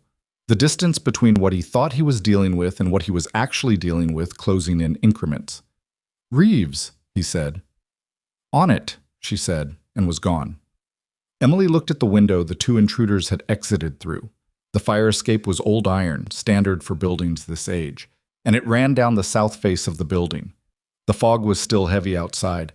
She could see it through the glass, the gray-white density of coastal Virginia at 6:15 in the morning. They were gone. She knew it before Hale confirmed it 30 seconds later with a radio report from the ground team. Gone into the fog and the morning and the city that held them, and what they had been trying to do in room 312 was now a known element of the operation rather than a theoretical one. They had tried to finish Miller. They had failed. They would regroup. "They know he's alive," she said. "Yes," Hale said. "And they know the hospital is covered." "Yes." "So they're going to move the timeline up." She looked at him. "The hardware at the port, your 72-hour window just became shorter." Hale didn't argue with that. He was on his phone, and she could hear from the one side of the conversation she could access that it was not a comfortable call. The tone of someone reporting a failure upward, compact and precise, with the specific controlled quality of a person managing the reception of bad news. She went back to Lorraine, who was sitting on the edge of the supply cart being attended to by a second nurse who'd appeared from down the hall. Lorraine's wrists were raw but not lacerated. She was going to be fine physically. The look on her face said the rest was going to take a while. "I'm sorry this happened to you," Emily said. Lorraine looked up at her. "Are you actually a nurse?" Emily held her gaze. "Yes," she said. "That part's real." Lorraine nodded slowly, accepting this the way people accept partial answers when they understand that the full version isn't available yet. By 7:30, Callaway Regional Medical Center was locked down in the official sense. Not just agents at the exits, but a police perimeter, a public affairs officer managing the small cluster of reporters who had materialized at the front entrance, and a hospital administrator named Dawes, who had arrived in a suit despite it being before 8 a.m. and who was cycling between furious and frightened in roughly equal measure. Dawes wanted Emily in his office. Emily was not in his office. She was in the small family consultation room off the third-floor nursing station, sitting at a table across from two people she hadn't met before. One of them was a man named Callahan, gray-haired, compact, with the look of someone who had spent decades in rooms with bad lighting making decisions that didn't get written down. He had introduced himself as being from a department he didn't name and had shown a badge she didn't recognize the insignia of, which told her enough. The other was a woman named Sue Jin Park, who worked for what she described as an interagency coordination office, which was a phrase designed to mean something specific to people who knew what it meant and nothing at all to people who didn't. Emily knew what it meant. "We've read the preliminary report from Agent Hale," Callahan said. He had a flat, careful voice. "We understand you had a significant role in this morning's events." "I'm an ER nurse," Emily said. "I treated patients." "Yes." He looked at her. "You also correctly identified an arterial bleed location that two attending physicians had missed, placed a chest tube on a secondary casualty in under 4 minutes, identified a surveillance threat in real time, and provided strategic analysis of the port facility that matched our operational intelligence." Emily was quiet. "The file from the conference room," he continued, "the one Agent Hale showed you. We want you to understand that we are aware of the full scope of what that file contains. We are not here to pressure you. We are not here to make threats." He put both hands flat on the table. "We are here because 48 hours from now, a cargo ship departs the port of Dunmore with enough stolen classified systems data to compromise United States military operations across 3 theaters. And the people responsible for that theft are the same people who burned Operation Ashfall." Silence. Sujin Park spoke for the first time. Her voice was quieter than Callahan's, more precise. "We know what happened in Ashfall. Not the official version, the actual version. We know about the burned intelligence, the compromised handler, the exfiltration that didn't go as planned." She paused. "We know why you left." Emily looked at her hands on the table. They were still. She made them stay still. "We also know," Park continued, "that the handler who burned your team, the individual designated in the Ashfall file as Source Meridian, is currently on American soil. We believe he is coordinating the port operation directly." Source Meridian. She had not heard that designation said out loud in 5 years. She had thought it in the dark, in the apartment with 3 deadbolts, on the nights when Rook sat on the windowsill and the fog came in off the water and she lay awake running the same arithmetic she could never quite finish. The arithmetic was 3 people dead, 1 handler compromised, 1 operative disappeared, and Source Meridian still operational. She had never been able to make that arithmetic come out clean. "What do you need from me?" she said. Her voice came out level. She was glad about that. Callahan looked at Park, then back at Emily. "We need your knowledge of the coastal facility on the north waterfront, your knowledge of Source Meridian's operational patterns. And we need someone who can move through that environment with a credibility and skill set that our current team doesn't have." "You have federal agents," she said. "We have federal agents who have never seen Source Meridian operate," Callahan said. "You have." She looked at the table, then at the window. The fog was burning off slowly. She could see through it now, the gray-white thinning to show the outline of the waterfront cranes in the distance, patient and enormous against the morning sky. "I need conditions," she said. "Name them." "My identity stays intact. Emily Carter stays Emily Carter. Whatever file exists at your level, it doesn't go wider." Callahan nodded. "Within our authority. If I go into that facility, I go as a consultant, advisory only. I am not running point on a tactical operation." "Understood," Park said. "Though we'd ask you to reconsider that if circumstances require." "I won't reconsider it," Emily said. "Advisory only. If there are wounded during any operation, I treat them. That's my role." A pause. Callahan said, "Agreed. And And I want the full Ashfall file, not what was shown to Hale, the original. Callahan and Park exchanged a look that was the same 2-second compressed conversation she'd seen between Hale and Reeves earlier. The currency of people who worked together long enough that communication had compacted into glances. That can be arranged, Callahan said carefully. Before I do anything else, she said. By this afternoon, he said. She nodded once. She picked up the coffee that had appeared at some point. Hale, probably. He seemed to be the kind of agent who noticed when people needed coffee. And drank it. It was cold. She drank it anyway. What? The Ashfall file arrived at 2:17 p.m. in an encrypted folder on a government-issue tablet that Callahan's people left with her in the consultation room with the door closed. She read it in 41 minutes. She had known most of it. She had lived most of it. But there were sections she hadn't known, couldn't have known from where she'd been standing, and those sections rearranged some things she had been carrying for 5 years without knowing they needed to be rearranged. The handler who had burned them, Source Meridian's actual contact inside their operation, the person who had fed their position to the opposing network, had not been someone outside the team. That had been the official explanation, the version that let certain people sleep. The file said something different. The file said the contact had been someone with peripheral access to their mission parameters, someone who appeared in the operational architecture in a supporting role and had been trusted without being vetted. She read that section 3 times. Then she sat with it for a while, the way you sit with things that confirm a suspicion you'd spent years trying to dismiss. She had known. She had known in the desert airfield, in the last moments before everything went sideways, that something about the timing was wrong, the way the opposing forces had arrived not from the expected direction, but from behind, from the angle that only someone with advanced knowledge of their egress route could have anticipated. She had known, and she had filed it under, could not prove, and she had lived with that filing for 5 years. The file proved it. The file also contained something else, a current intelligence note added within the last 48 hours that identified Source Meridian's ground coordinator, the person managing the port operation locally, as an individual using the alias Strand. No photograph. A physical description that was general enough to be almost useless. And a last known location that was 3 blocks from where Tommy Galvez had been shot. She closed the file and opened the door. Hale was in the hall. He'd been there for a while, she suspected, in the way that people wait without appearing to wait. I need to see the facility, she said, not to go in, just to see it. Ground-level reconnaissance, daytime, civilian cover. Hale studied her. You read the file. Yes. And? And I need to see the facility, she said again. Can you arrange that? He arranged it. Oh.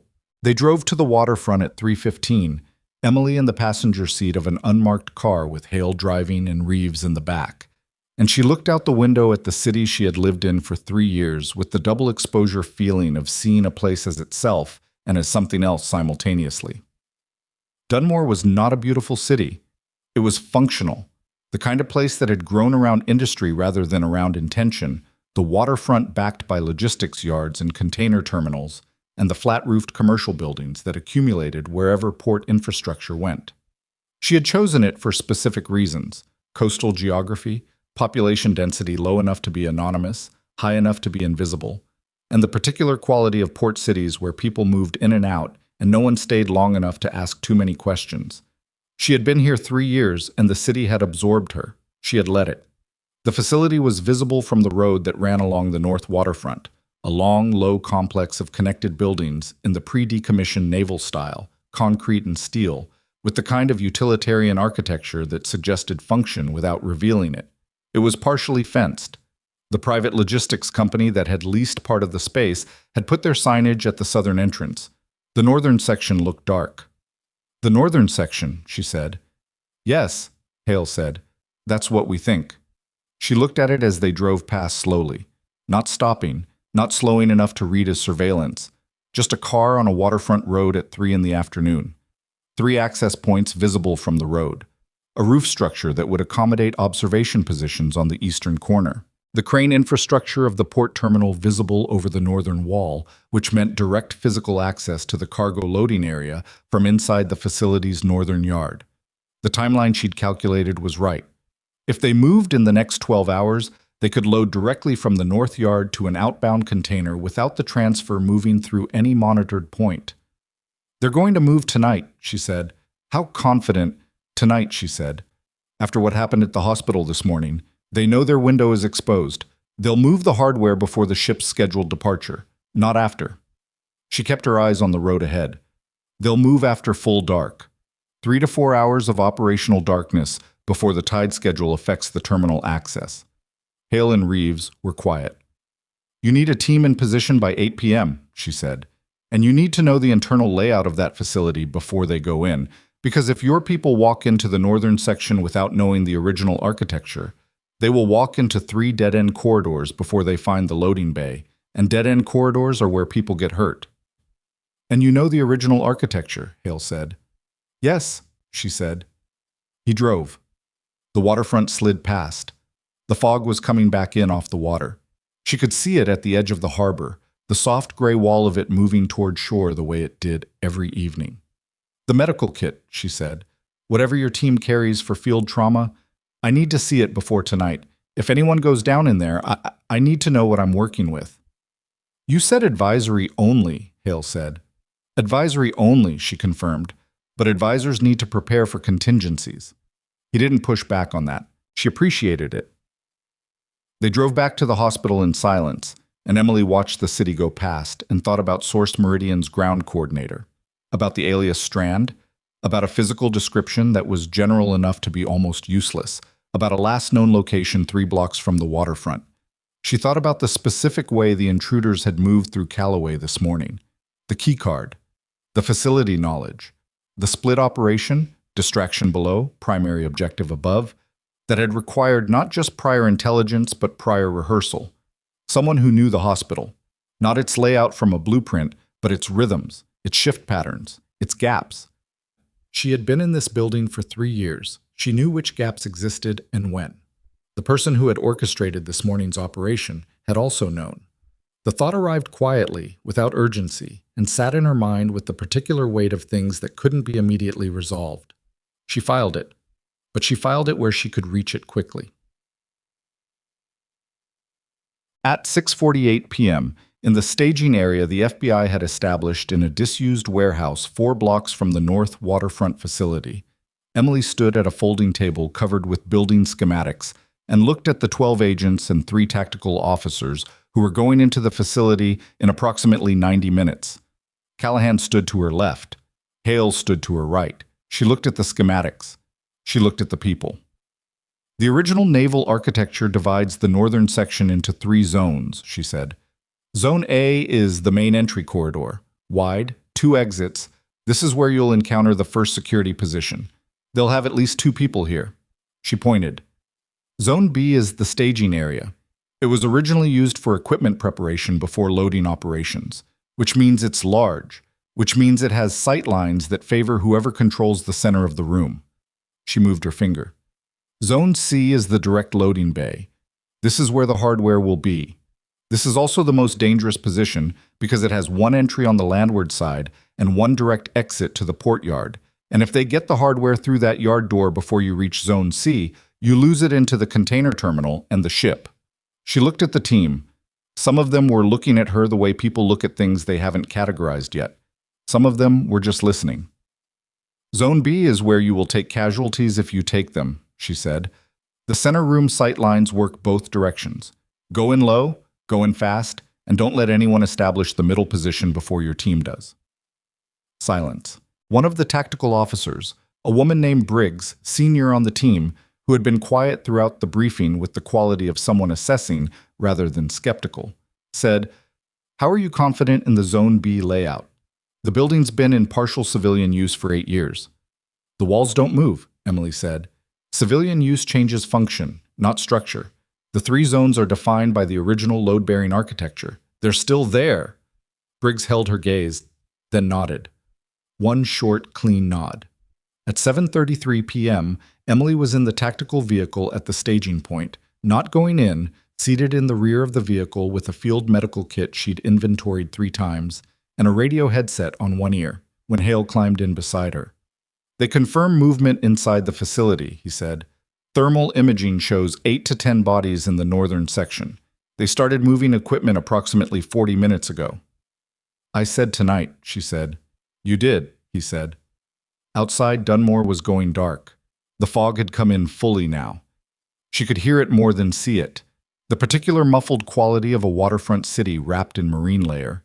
The cranes at the terminal reduced to shadows, the harbor lights diffuse and soft. Hail, she said. He turned. The ground coordinator, Strand. She looked at him. When your people located the secondary casualty this morning, Galvez, they found him 3 blocks from the ambush site. Yes. What direction? Hale frowned. Northeast. Why? The hospital is northeast of the ambush site. She held his gaze. Galvez was moving toward the hospital when he was shot. He wasn't just walking home from the port. He was running toward somewhere specific. He was shot while running, Hale said slowly. We assumed he was running because he was being chased. He was being chased, she said, but he had a direction. He was running toward the hospital specifically. She let him sit with that.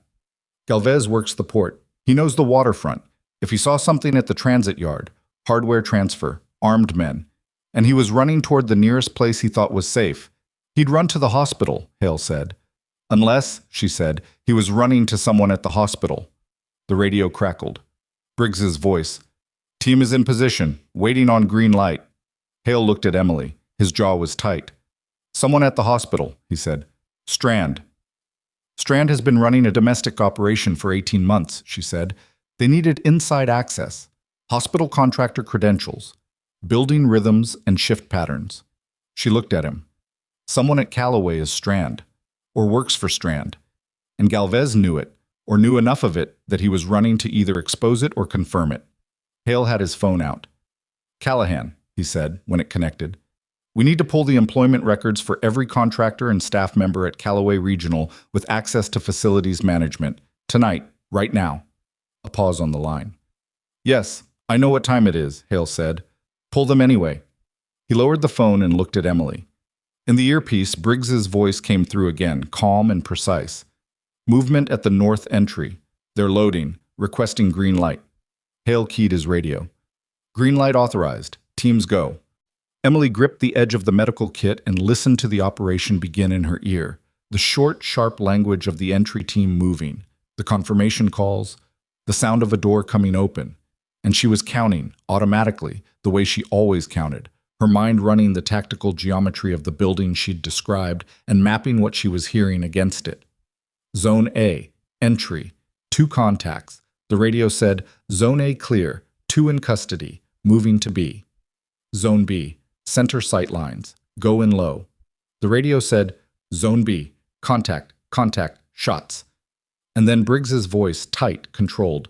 Agent down. Zone B, agent down. I need medical.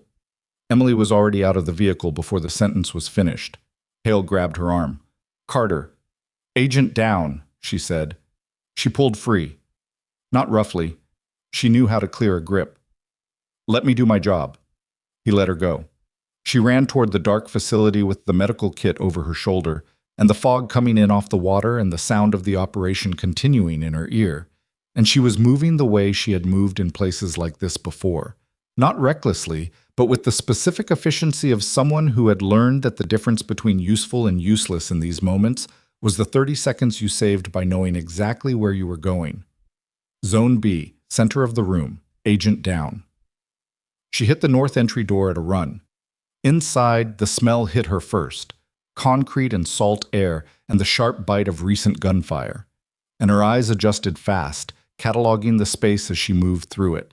Zone A was clear, 2 figures on the ground in flex cuffs, agents standing over them.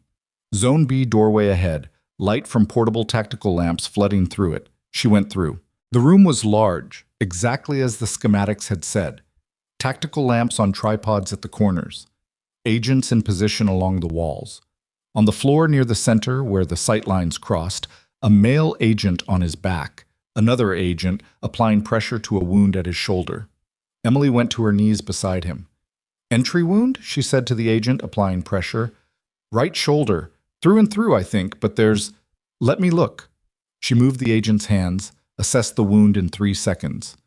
Through and through, correct. But the exit had fragmented on something. She could feel the irregular edge of the exit wound under her fingers, and the bleeding was venous, dark, too much to leave. I need the tourniquet from the kit, she said. And light. Someone give me better light. A tactical lamp swung toward her. She worked. The room continued to operate around her, agents moving, radio traffic, the sound of the operation advancing into Zone C. And she was inside it and separate from it at the same time, doing the work her hands knew how to do, in the space between the chaos and the outcome. That was what she did. That was what she had always done. She had the bleeding controlled in 4 minutes.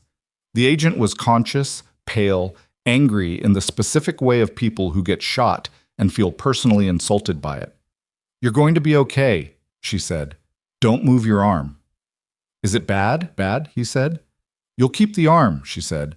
The shoulder's going to need surgery, but you'll keep it. He exhaled. Okay, he said. Okay. From Zone C through the doorway and down the corridor, a commotion, shouting. Then Briggs's voice on the radio, steady, informational, the voice of someone who had gotten what they came for. Hardware secured. 6 in custody. Zone C clear. And then, after a pause, we have a 7th. He's not matching any description we have. Another pause, longer. He says he wants to talk to someone called Valkyrie. The name went through the room's radio frequency and into Emily's earpiece, and she was still on her knees beside the wounded agent, her hands at his shoulder, the medical kit open beside her. Around her, the facility was silent except for the drip of water somewhere in the old concrete infrastructure and the distant sound of the harbor. She looked up from the wound. Hale was standing in the Zone B doorway. He had come in behind her at some point. She hadn't tracked it. She'd been working.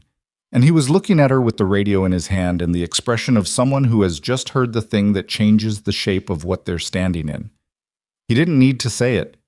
She already knew what it meant. The man in Zone C who wanted to speak to Valkyrie, who knew that name, who had used it as a credential, as a summons, was not one of the operators. He was not Strand. He was something else, and the particular way Briggs had described him, he's not matching any description we have, meant he hadn't been expected, which meant he had come here to be found. Emily took her hands away from the agent's shoulder, slowly, checked the pressure dressing one more time.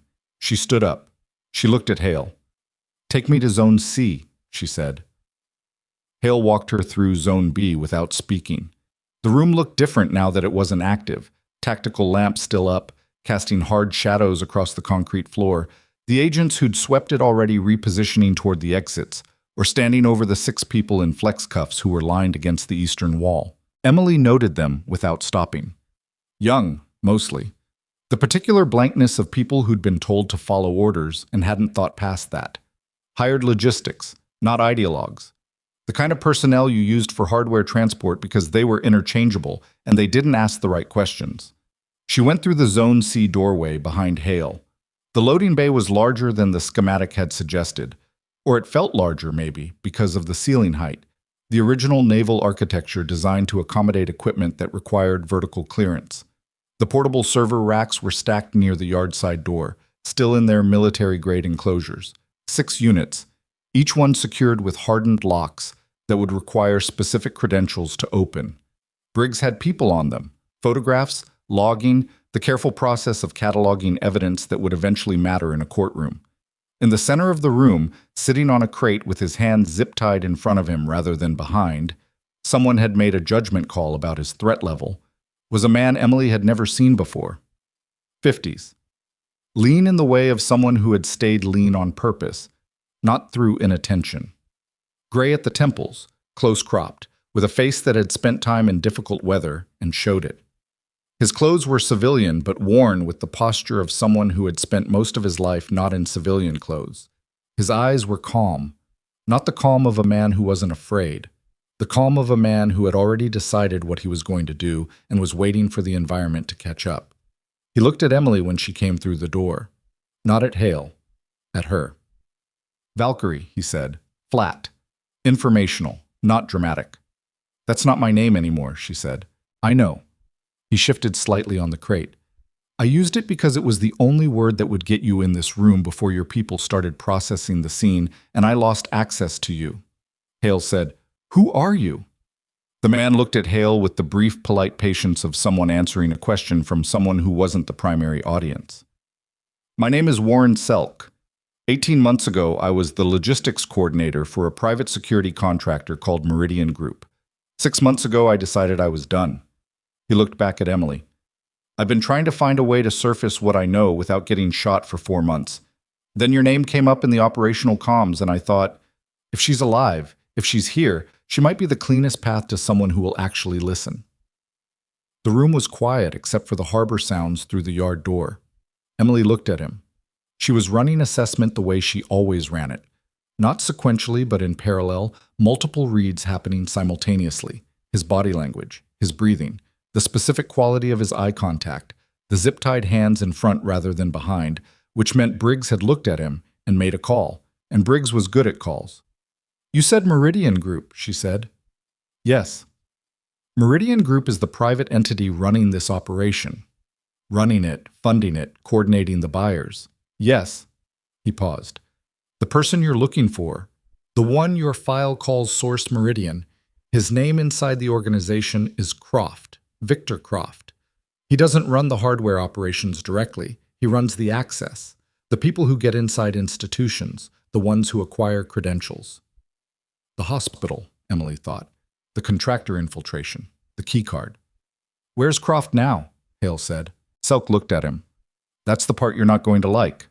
He looked at the server racks along the wall. "This," he gestured toward them with his bound hands. "This tonight, you getting here, getting all of this. Croft expected this.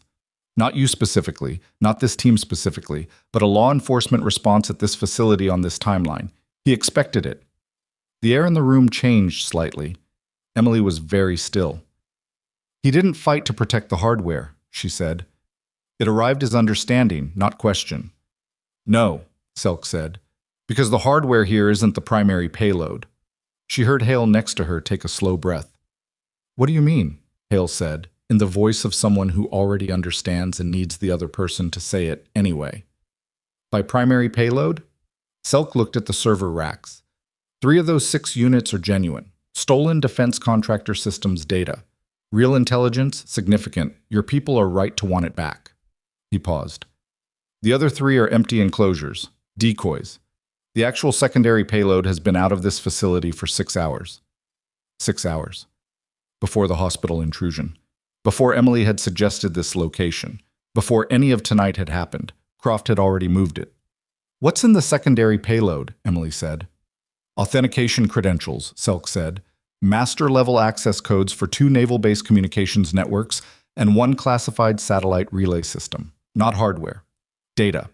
The kind that can be transmitted in 30 seconds and used to insert false operational orders into active military command chains." He looked at her steadily. "The kind that if it reaches the right buyer before your people find it, lets someone tell a naval vessel it has different orders than it actually has." The loading bay was very quiet. Briggs had stopped logging and was listening. "Where did the secondary payload go?" Emily said. "That's what I came here to tell someone," Selk said. "Croft moved it to a contact inside Dunmore. Someone with a clean identity, long-standing local cover, who can transmit from inside a trusted institution before anyone thinks to look there." Emily felt something cold move through her that was not quite dread. She had spent too long training dread out of herself, but was adjacent to it. A trusted institution, long-standing local cover, someone who knew building rhythms and shift patterns and had access to facilities management credentials. "It's Calloway," she said. Not a question. Selk looked at her. "The hospital, yes. Croft's embedded contact is there, has been for over a year. The plan was always to use the hospital as the transmission point. It has encrypted communication infrastructure from a federal health data program that can be accessed internally and that won't flag as unusual traffic if you know how to route through it." She turned to Hale. He was already on his phone. "Callahan," he said, "we need the hospital locked down. Full lockdown. Every floor. Nobody in or out. Get people on every communication node in the building, server room, administrative network access, everything." He was already moving toward the yard door. We need it done in the next 10 minutes or we've lost the secondary payload. Emily was moving before he finished the sentence. The drive back to Callaway took 9 minutes. It felt like longer. Emily sat in the front passenger seat and looked at the waterfront going past. The fog, the cranes, the container terminal lights reflecting off the harbor surface.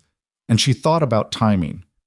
Croft had moved the secondary payload 6 hours ago, which meant he'd known 6 hours ago that the facility was going to be compromised, which meant the hospital intrusion this morning hadn't been improvised. It had been reconnaissance. The maintenance contractor, the attempted access to Miller's room, the key card, all of it designed not just to silence Miller but to assess Callaway's security posture, to determine whether the hospital was still viable as a transmission point. They had come in and found 4 federal agents and a nurse who moved like she'd been somewhere else before she'd been a nurse. They had retreated. But Croft had not abandoned the plan. He had accelerated it. The embedded contact was still in the building, had been there all day, while Emily charted and briefed and drove to the waterfront and sat in a tactical vehicle listening to agents' clear zones. All day, right there, carrying a secondary payload and waiting for a window to transmit. The employment records, Emily said. Hale was on the radio. He held up a hand. 1 minute. She waited. He lowered the radio. Callahan's team pulled the records an hour ago. They're cross-referencing now. How long? They said 20 minutes. We don't have 20 minutes, she said. When we pull up to the hospital in marked federal vehicles after a lockdown order, anyone inside who's carrying something they shouldn't be carrying is going to know their window is closing. They'll either transmit immediately or destroy the payload. Hale said nothing because she was right and they both knew it. She thought about the building. She thought about who had access to the federal health data communication infrastructure. It was a specific system installed 2 years ago as part of a statewide hospital network upgrade. She had seen the installation team come through. She had noticed them the way she noticed everyone who entered a space she occupied. She thought about who had been in the building the entire day and who had reason to be near communication infrastructure without raising questions. It's not clinical staff, she said. It can't be. Clinical staff don't have access to the network infrastructure. It's facilities, IT, or administration. We're looking at all 3, Hale said. One person, she said. Croft doesn't embed committees. One person, long-standing, trusted role, probably not the most visible position. Someone who can move through the building without generating questions. Hale's phone buzzed. He looked at it. His expression shifted. Callahan's team flagged a name, he said. IT systems coordinator. Started at Callaway 14 months ago. Background check was clean. Passed hospital HR vetting. He looked at her. His name on file is Raymond Ott, but his social security number traces back to a deceased individual. Fabricated identity, like Emily Carter. Where is he in the building right now, she said. Hale was already asking. He listened to the radio response and his jaw set. His badge hasn't scanned a door in 4 hours. Last access point was the server room on the basement level. He's already in position, Emily said. The car was pulling into the Callaway parking lot. Emily could see the increased police presence at the entrance. 3 patrol units, 2 unmarked vehicles, the night shift administrator who'd been called back and standing at the main doors, looking the specific kind of exhausted that meant she'd been getting bad news in installments. Basement server room, Emily said. That's where he'll transmit from. It's the most direct access to the health data network infrastructure. We'll have people there in 2 minutes, Hale said. Is there another access point to the basement server room besides the main IT corridor? Hale checked his radio. A pause. Then, there's a maintenance access through the building's south utility corridor. It's not on the standard floor plan. Emily knew the south utility corridor. It was where the night staff went to eat lunch when they didn't want to be found. It connected to the basement via a stairwell that had a broken light on the 3rd step and smelled of pipe insulation and old construction. She knew it because she had walked it 3 years ago, learning the building's geography the way she always learned any space she intended to occupy. I know where it is, she said. Send your people through the main IT corridor. I'll go through the utility access. You're not going in there alone, Hale said. I'm not tactical, she said. I know. I'm going to be behind your people by 30 seconds. But if Ott knows the IT corridor is coming and he tries to destroy the payload before your team reaches him, someone needs to be at the alternate access to contain him. Carter. Hale. She looked at him directly. You said advisory. This is still advisory. I'm telling you, the building geometry means you need the utility corridor covered. I'm the only person here who can find it without a map in the next 60 seconds. A pause. You have a radio?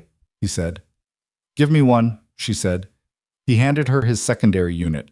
She clipped it and was out of the car before he'd pulled the keys. The south utility corridor was exactly as she'd left it the last time. Dim, slightly damp, the smell of insulation, and the occasional groan of the building's aging plumbing in the walls. She moved through it fast but quiet, the particular kind of fast that didn't generate sound, heel to toe, her weight controlled, her breathing steady. She counted the turns. Right past the boiler room, left at the junction, stairwell door at the end with the broken handle that you had to lift while you pulled. She was at the stairwell in 90 seconds. She went down. The basement level was quieter than the floors above, always was.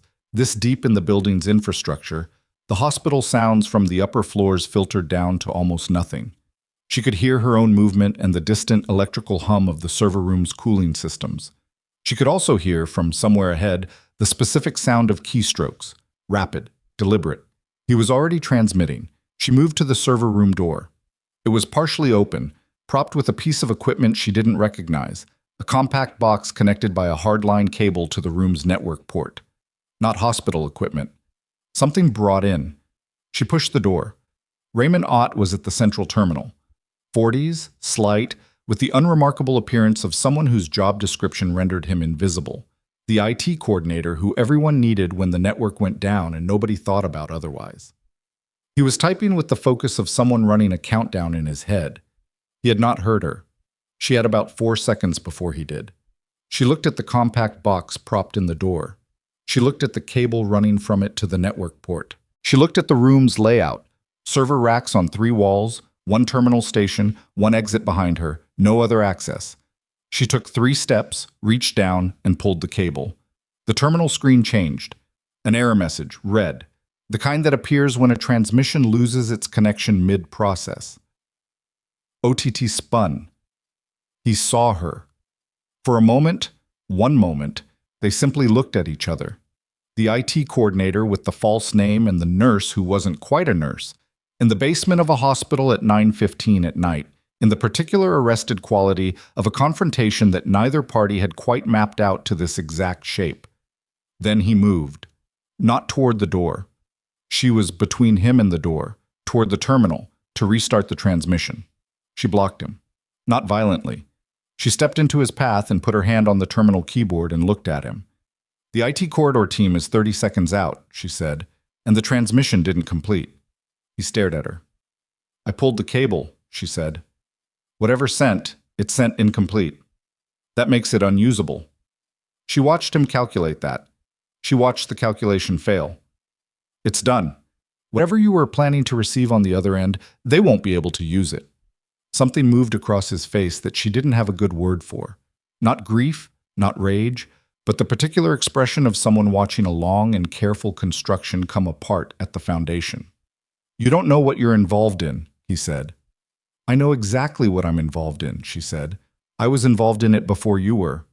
His eyes sharpened, and before he could move again, the server room door opened fully, and 2 federal agents came through it, and behind them Hale, and the room compressed into the organized noise of a takedown.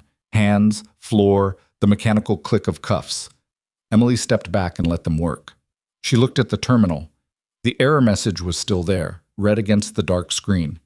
Incomplete transmission. She pulled out the compact box and held it by its edges. Evidence, not something to disturb, and set it on the server rack where Reeves would find it. The credential data was still here, still intact, still recoverable.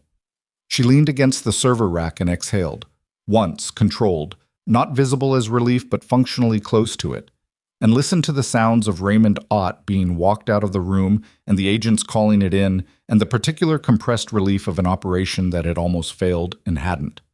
Hale stood in the doorway. She handed him the compact box. Incomplete transmission, she said. Whatever portion sent, your tech people can assess whether it's enough to act on. But the primary credential package is still here. You got it. Hale looked at the box, then at her.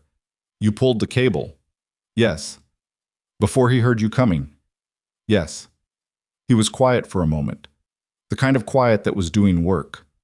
If he'd seen you 2 seconds earlier, he didn't, she said. Emily. He didn't, she said again. Let's work with what happened, not the other version. He held her gaze. Something passed through his expression that he didn't put into words. Then he looked at the terminal and the room and the situation, and he nodded once. Callahan's going to want a debrief, he said. I know, she said. Tonight. I know. She straightened off the server rack. Her right arm was aching. The compression hold from early morning had never really recovered, and the last hour had pushed it further. She didn't mention it. Is Miller stable? Hale blinked at the shift. Last report, yes. He was awake at 8, asking for water and complaining about the IV placement. He'd be right to, she said. Whoever placed it did it fast, not well. She moved toward the door. I want to check on him before the debrief. Carter. She turned. Hale had the compact box in one hand and his radio in the other, and he was looking at her with the expression she'd been seeing in increments all day. The recalibration, the progressive closing of the distance between what he'd thought he was dealing with and what he was actually dealing with. But now it was finished. Whatever he'd been adjusting toward, he'd arrived. What you did tonight, he said. The facility layout, the utility corridor, the cable key, you didn't have to do any of that. Someone was going to get hurt if I didn't, she said. You pulled a network cable in a basement before a federal team could get to the room, he said, in civilian clothes, unarmed, against a man who was working for people who shot a Navy SEAL. I've faced worse odds, she said. He almost smiled, not quite, but the shape of it was there. I know, he said. At 10:40 p.m., in the third-floor recovery room, Daniel Miller was awake. He looked better than he had any right to. Still pale, still carrying the weight of the surgery and the blood loss, and the particular exhaustion that came after a body had been pushed past its limits and stitched back together. But his eyes were clear. The specific clarity of someone who had been in enough bad situations to know what the other side of them looked like. Emily came in and checked his chart before she looked at him. She checked the IV placement. Hale had been right to mention her comment. It was suboptimal. She noted it for the morning nurse. Checked his pressure, checked his color. You're going to need physical therapy, she said. The repair is clean, but the shoulder muscle was damaged in the entry. Your range of motion on the right side is going to take work to get back. I've had worse rehab, he said. His voice was still rough but functional. Probably, she said. She made a note on his chart. You're the one who stopped the bleeding, he said. Not a question. Yes. He was quiet for a moment.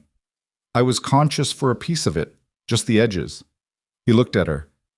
I heard them telling you to step back. They told me, she said. I didn't. No, he said. You didn't. He held her gaze. Thank you. She had been thanked before, in this job and in the other one. The words meant different things in different contexts. In this one, from this man who understood both contexts, they landed with a specific weight that she didn't try to deflect. You're welcome, she said, and meant it. She was at the door when he said, Valkyrie. She stopped. The people who hit us tonight, he said. Croft's network. It's not just the port operation. She turned.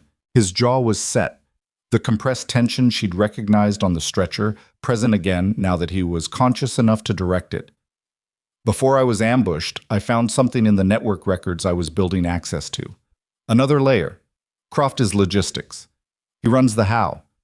But there's a second person, domestic, senior, someone with civilian institutional access who's been directing the what. Who to target, which contractors, which classified systems. Croft works for someone. Emily went still. Who? She said. Miller exhaled slowly. I don't have a name. I have a communication trace. A pattern. He looked at her. The pattern connects to Dunmore, not the waterfront. Someone in city infrastructure, or adjacent to it. He held her gaze. I sent the trace file to a backup server 3 hours before I was shot. I didn't have time to analyze it, but if someone could pull it... What's the server address? She said. He told her. She memorized it. She had always been able to do that, hold numbers cleanly the way other people couldn't. And she put her hand on the door frame. I'll get someone to pull it tonight, she said. It's encrypted, he said. The key is the last 4 digits of my service number, then my mother's middle name. In that order. Okay, she said. Carter.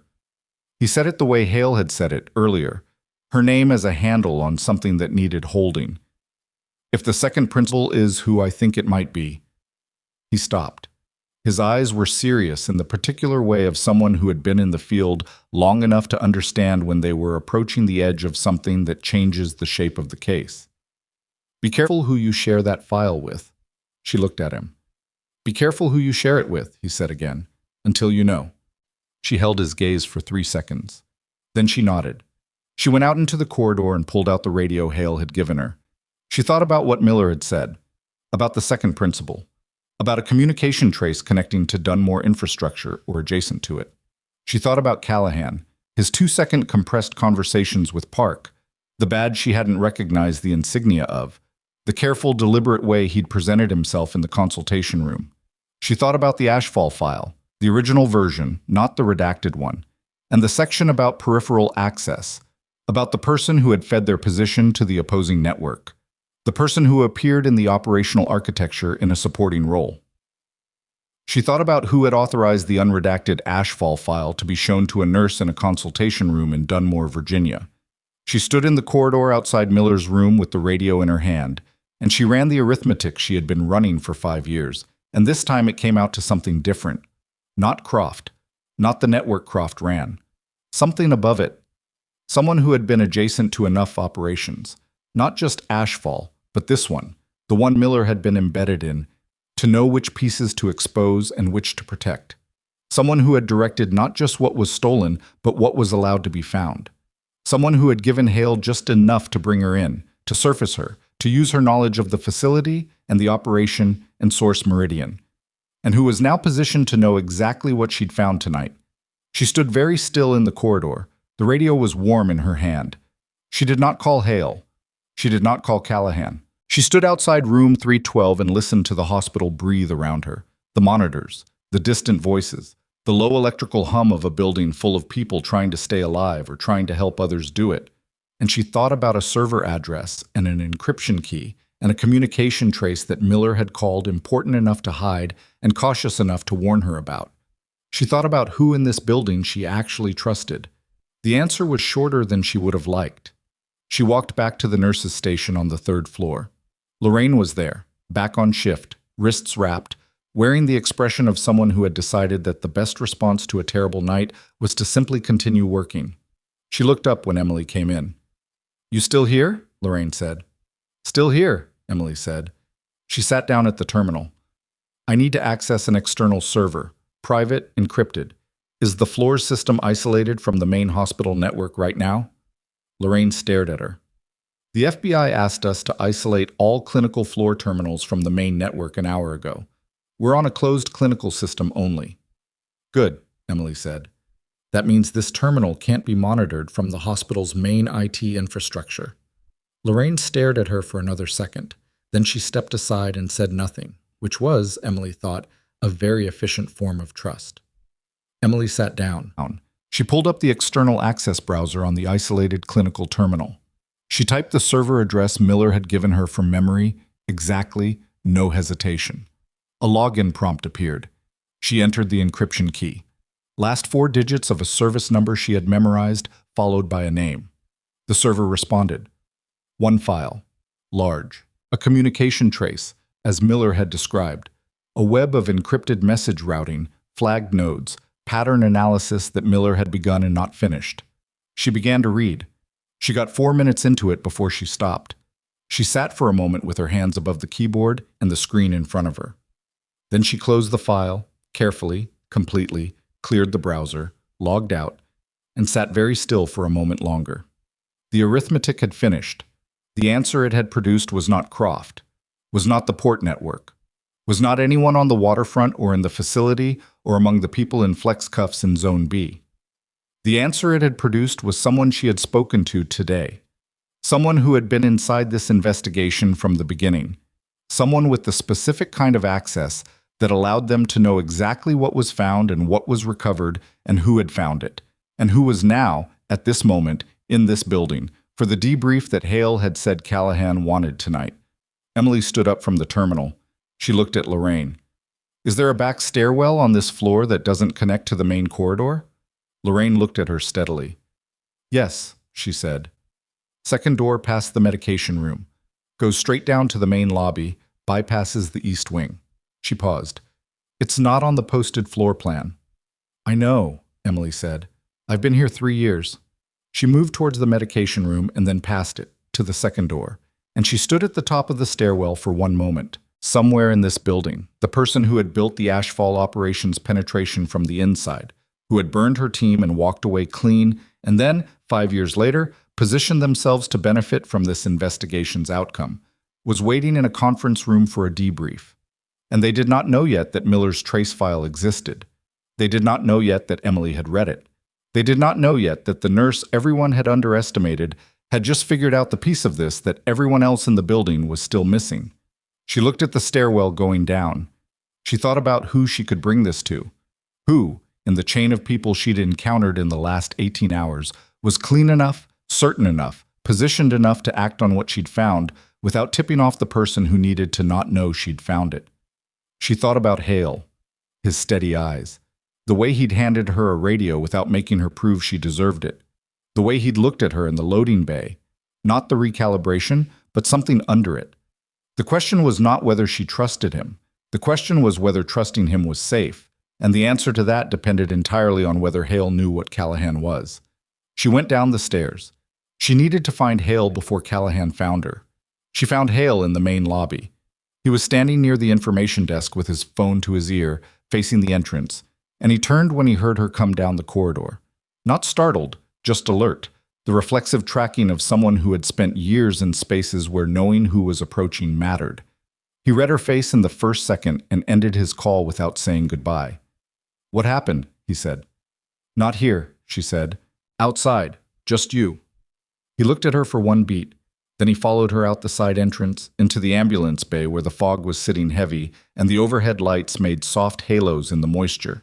No agents in immediate earshot, no cameras on this specific corner. She'd noted the gap in Calloway's exterior coverage during her first month here, the kind of thing you noticed when you were in the habit of noticing. She told him about the server, about Miller's trace file, about the communication pattern she'd found and what it pointed to. She said it in the same way she said most things that mattered, without decoration, without building toward it, just the sequence of facts in the order they were relevant. Hale listened without interrupting. When she finished, he was quiet for a moment that she didn't try to fill. Callahan, he said. Not a question. The word had the quality of something being set down heavily. The trace connects to a communication node that was accessed from inside 3 separate federal oversight operations over the last 4 years, she said. Ashfall was one of them. The Meridian Group investigation was another. All 3 were compromised at the intelligence sharing level, not the field level. Someone who received reports and redirected resources and knew which threads to cut before they became visible. She held his gaze. Callahan has been on interagency coordination for 6 years. He has access to all 3 operation architectures. A lot of people have that access, Hale said, but he said it like a man checking a door he already suspected was locked. The communication pattern uses an encryption signature that Miller's analysis identified as internal to a specific interagency communications platform, she said. One that requires senior coordinator clearance to access, not field agent clearance, coordinator. She paused. Hale. He authorized the Ashfall file to be shown to me. He was the one who decided I should be brought in. He knew I'd recognize the facility. He knew I'd be useful. He knew you'd surface information that he could then control the dissemination of, Hale said slowly. And he would have been in the debrief tonight, she said. When I told him what I found in that server room, what Miller told me, he would have had everything he needed to know about what we know. And then he would have managed it. She looked at him steadily. The same way he's been managing it for 4 years. Hale put his hand against the ambulance bay wall and looked at the fog over the parking lot. He was doing the same thing she'd done earlier, running arithmetic, checking results, looking for the version where the answer was different. She let him run it.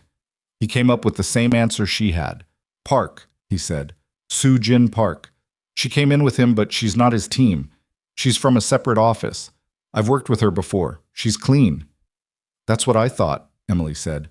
Can you reach her without going through Callahan? Yes, he said. Direct line. She gave it to me 2 months ago on a different case. He had his phone out already. What do you need from her? The trace file from Miller's server, she said. I can give you the address and the key. She needs to pull it to an independent system. Not the hospital network, not the FBI field office system, somewhere Callahan doesn't have access. And get it to someone above his level who can act on it before he knows we found it. How long do we have? Hale said. He's expecting me in that debrief, she said. When I don't show in the next 20 minutes, he'll know something shifted. Hale was already dialing. What happened next took 47 minutes and was not elegant. Park answered on the second ring. She listened to Hale for 90 seconds without speaking, which was either the response of someone who was unsurprised or someone who was very good at receiving information under pressure. Then she said 3 words. Send me everything. And the call lasted another 4 minutes while Emily relayed the server address and encryption key, and Park read back what she'd written to confirm it. Then Park said, Stay where you are. Don't go into that debrief. Don't let Callahan leave the building. How are you going to stop him from leaving? Hale said. I'm going to make a call, Park said, to someone who outranks both of us significantly, who has been looking for a thread into Callahan's operation for 8 months, and who is going to be very interested in a verified communication trace. A pause. Give me 30 minutes. It took 34. Emily spent them in the ambulance bay with Hale, not talking much, the fog pressing in around them, the hospital running its nighttime operations behind the walls, the quiet, unglamorous work of a building that never stopped. She thought about Rook on the windowsill. She thought about the 3 deadbolts. She thought about the fact that in 34 minutes, the life she had built with such careful deliberateness was going to change shape in ways she couldn't entirely predict. And she held that thought without flinching at it, because flinching had never helped anything. At 11:52 p.m., 4 people arrived at Callaway Regional Medical Center through the main entrance. Not FBI, not the Interagency Coordination Office. The identification they showed the agent at the door was from an oversight body that operated above the agencies, the kind that existed specifically for situations where the agencies themselves were the problem. Emily didn't know the individuals. She knew the insignia. She had seen it once before, a long time ago, in a room where bad news was being delivered to people with the authority to act on it. Callahan was in conference room B on the 2nd floor, waiting for a debrief that had not arrived. He found out what was happening when 2 of the 4 people walked into the room and showed him their identification and told him he was being detained pending a federal investigation into unauthorized intelligence manipulation and conspiracy to obstruct. Emily was not in the room when it happened. She heard about it from Hale, who had been there, who described it in the flat, precise language of someone who had processed something difficult and was giving it to her straight. He didn't run, Hale said. He just sat there, like he'd been waiting for it too. He probably had been, she said. People who carry something that long, eventually part of them wants it over. Hale looked at her. Is that how it felt for you, carrying it? She considered the question honestly, the way it deserved. No, she said. For me, it felt like I'd gotten away with something I didn't entirely deserve to get away with. 3 people died in Ashfall, and I didn't, and I could never fully make that arithmetic feel clean. She paused.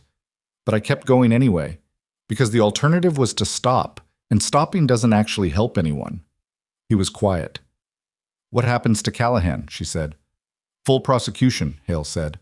The trace file is enough to open it, and once it's open, Park's office will find more. They always do, once the door is unlocked. He looked at her. Victor Croft as well. He's in federal custody. Selk is cooperating. He'll get reduced charges, probably. The 6 from the facility are looking at a range of things from conspiracy to theft of classified materials. He paused. Raymond Ott, the hospital IT coordinator. He's facing the same range.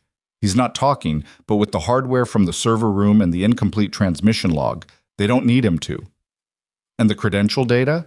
The authentication codes? Our people are already working with the relevant naval commands to invalidate and replace them, he said. The incomplete transmission. Park's tech team confirmed that what sent was the header and about 12% of the payload. Not enough to be functional, not enough to use. He held her gaze. You pulled that cable at the right moment. I pulled it at the only moment I had, she said. It happened to be the right one. Most people wouldn't have known it was the right one, he said. She didn't answer that. It wasn't false modesty. It was that the thing he was pointing at, the competence, the trained precision of her response, had cost things she didn't feel like cataloging right now. It had cost 3 people in a desert.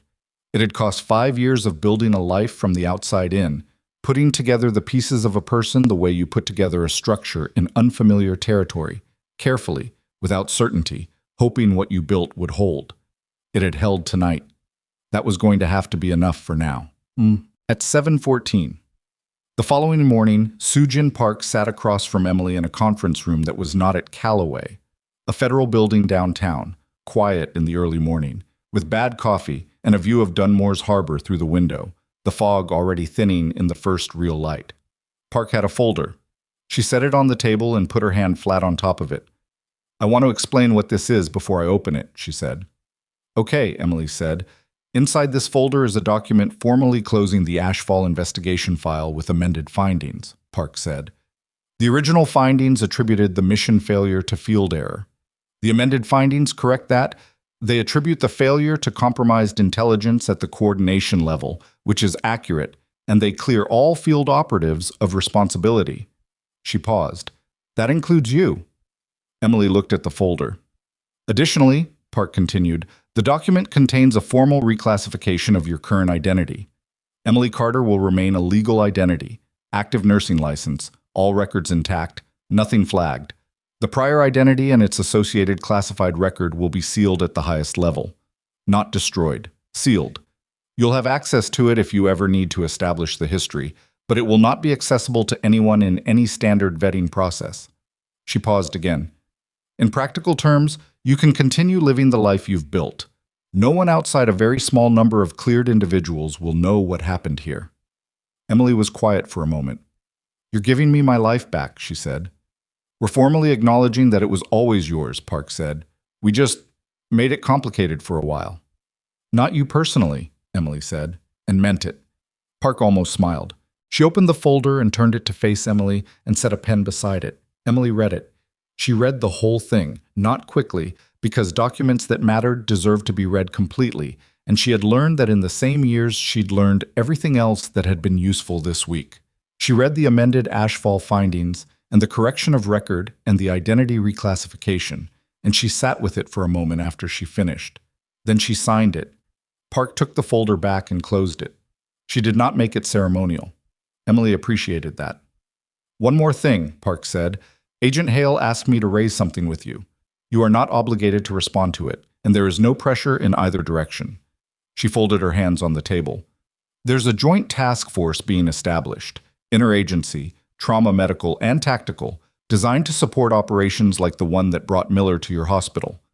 The position they're trying to fill is a medical consultation role, someone who can bridge trauma medicine and operational reality." She looked at Emily. "Hale thought it might be something you'd want to know existed." Emily looked out the window at the harbor. The fog was mostly gone now. The cranes were visible, and the container terminal, and beyond it the gray-blue expanse of the water. She thought about the ER, the night shifts, Lorraine and Gerald and Pascal, and even Ashworth, who was difficult and arrogant and had stepped back when it mattered, and would probably never fully understand why that decision had saved a man's life. She thought about the 16-year-old with the broken wrist she'd been treating when the call came in, who had been discharged at 8 in the morning, none the wiser about what the night had held. She thought about what it meant to be useful. Not the performance of it, not the recognition or the title or the eventual acknowledgement, but the actual thing. The thing that happened between a person in need and a person with the ability to meet that need in the same room at the same time. She had spent 5 years being that person in quiet ways, in ways that nobody wrote files about or cleared at high levels or stamped with amended findings. She was not going to stop doing that. "Tell Hale I appreciate it," she said. "Tell him I need some time." "Of course," Park said. "And tell him—" She paused. "Tell him I'll call him, when I've thought about it." Park nodded. "I'll tell him." She went back to the hospital at 8:15.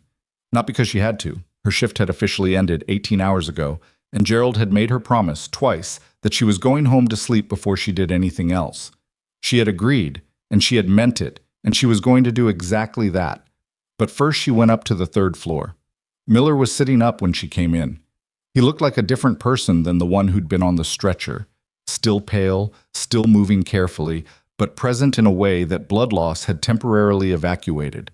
He had the particular quality of someone who had been very close to not existing and was quietly, privately glad to be wrong about it. "Morning," he said. "Morning," she said. She checked his chart. His numbers were good. Better than she'd expected, actually, which meant he was as resilient as the compressed quality of him had suggested. "How's the shoulder?" "It hurts," he said. "Good," she said. "That means the nerve function is intact." He almost laughed. It pulled at his stitches and he decided against finishing it. "Is it over?" he said. "Mostly," she said. "There's process left. There's always process. But the part that was going to hurt people is over." He nodded, looked at the window. The harbor was visible from his room. She hadn't noticed that before, or hadn't stopped to register it. The same view she'd had from the federal building, just from a different floor. "The trace file," he said. It did what you needed it to do," she said. "The right people have it." He exhaled. Slow, the release of something that had been held tight for a long time. 14 months, he said. 14 months under, and the whole time I knew there was a second layer, I just couldn't reach it. He looked at her. "You reached it in one night." "I had context you didn't," she said. "I had ashfall. I'd been carrying the piece you were missing." "You'd been carrying it for 5 years," he said. "Yes," she said. He looked at her for a moment with the particular respect of one person who has been in difficult places for another person who has been in different but equally difficult places. The recognition without competition, the acknowledgement that cost is cost regardless of the specific shape it takes. "Thank you," he said. Again, with the same specific weight as the night before. "Recover well," she said. "The physical therapy is not optional. I'll know if you skip it." "How will you know?" "I'll check your records," she said. "I'm a nurse. We have access." He did laugh that time, short and careful, and she left him to it. She went home at 9 a.m. The apartment was exactly as she'd left it. 3 deadbolts, the coffee maker with the timer she'd never set, the particular quality of silence that a space holds when it's been occupied long enough to feel inhabited, but is empty often enough to retain its own character. Rook was on the windowsill, which is where Rook always was, watching the street below with the specific self-contained interest of a creature that had decided the world outside was worth monitoring but not worth joining. Emily sat on the couch. She sat there for a while without doing anything, without charting, without calculating, without running geometry or arithmetic or any of the constant background processing that her mind defaulted to when she let it run unchecked. She just sat. She thought about what Park had said. It was always yours. The life, the name, the apartment, and the cat, and the 3 years of night shifts, and the colleagues who knew her as steady and thorough and easy to overlook. She had built it with the specific purpose of hiding something, and in building it she had become something, and the two things were not as separate as she had spent 5 years pretending they were. The nurse was real. Emily Carter was real. The choices she had made in Trauma 2 last night were not strategic cover. They had been her, in the most direct sense, doing the thing that she was and had always been. She had not saved Daniel Miller to maintain her cover. She had saved him because he was a human being on a table losing blood, and she had the ability to stop that from happening, and the idea of stepping back had simply not been possible. She had not pulled that cable in the basement out of operational commitment. She had pulled it because she understood what the data on those servers meant for real people who would never know their names were in danger, and the idea of walking out of that room without doing something about it had simply not been possible. That was the thing about the kind of person she was. Not the code name, not the training, not the classified file with its amended findings, just the person. The one who didn't step back when someone needed saving, not because she was trying to prove anything, but because she had looked at the table and the person on it and understood, without ceremony, that she was the right person to be there. The world was full of people who understood their own competence only in the moments when someone applauded it. She had spent enough time on the other side of that, the years of being overlooked, being told to step back, being treated as a body in the room that occupied a specific limited function, to know that competence was not diminished by being unwitnessed. The value of what she did in those early morning hours before anyone understood what they were seeing had been identical to the value after. That was the thing nobody told you about being underestimated. The work doesn't change. The quality of it doesn't change. The only thing that changes is whether the people around you have caught up to what you already knew. She was not less than she had been before last night. She was not more. She was the same person she had been at 2:09 a.m. when the call came in and she was charting a 16-year-old's vitals. The only thing that had changed was that several other people now knew it. Rook left the windowsill and walked across the couch and stepped onto her lap with the entirely unself-conscious confidence of a cat who saw no reason to ask permission. He turned twice and settled. Emily put her hand on him and listened to the building. The ordinary sounds of a morning in Dunmore, traffic and distant harbor noise, and someone in the apartment above cooking something that smelled like eggs. The fog was gone. She could tell from the quality of the light coming through the window. She was going to sleep. She was going to sleep properly, the way she hadn't in 5 years, because there was nothing under the surface of this night pulling her toward the ceiling anymore. The arithmetic had finished. The answers had come out clean. She was going to sleep, and then she was going to think about what Hale had raised through Park. And she was going to decide, not quickly but honestly, the way she decided things that mattered. And then, regardless of what she decided about that, she was going to go back to Callaway Regional Medical Center for her next shift. She was going to check Daniel Miller's shoulder mobility and tell him it wasn't good enough yet. She was going to resupply the trauma cart that had been depleted last night. She was going to drink Gerald's terrible coffee and chart vitals and answer questions from Priya Ose, who deserved real answers and was going to get them in whatever form Emily could give that didn't compromise things that needed to stay sealed. She was going to do the work. Not because anyone was watching, not because the amended file cleared her, not because Park had given the paperwork back, or Hale had looked at her like she was more than what she'd appeared to be, or Miller had said thank you with the full weight of someone who understood what the words were worth. Because people came through those doors needing saving, because that had always been reason enough, because it would always be reason enough. She closed her eyes. Outside, Dunmore woke up into an ordinary morning. The cranes moving at the terminal, the harbor traffic building, the city doing the unremarkable, essential work of being a place where people lived. Inside the apartment on the 6th block from the hospital, a woman who had saved a man's life and dismantled a 4-year intelligence operation and spent 5 years being exactly who she chose to be, sat on her couch with a cat in her lap and let herself finally rest. She had earned it. Not by being extraordinary in the moments when others could see it. By being extraordinary in every moment before that. In the long quiet years when no one was watching and the work still mattered, and she had done it anyway, without recognition, without reward, with nothing but the knowledge that the person on the other side of her effort deserved her best. That was the whole thing. That had always been the whole thing. You didn't wait for someone to tell you that you were worth something before you gave what you had. You gave it because it was yours to give, and you gave it fully, and you trusted that the truth of a person eventually surfaces. Not always in the way you expect, not always at the time you'd choose, but it surfaces. The truth of Emily Carter had surfaced at 2:21 a.m. on a Tuesday in a trauma room that smelled of antiseptic and burnt coffee, in front of a camera she hadn't noticed and a dying man she had refused to leave. She had not known it would be that moment. She had been ready for it anyway.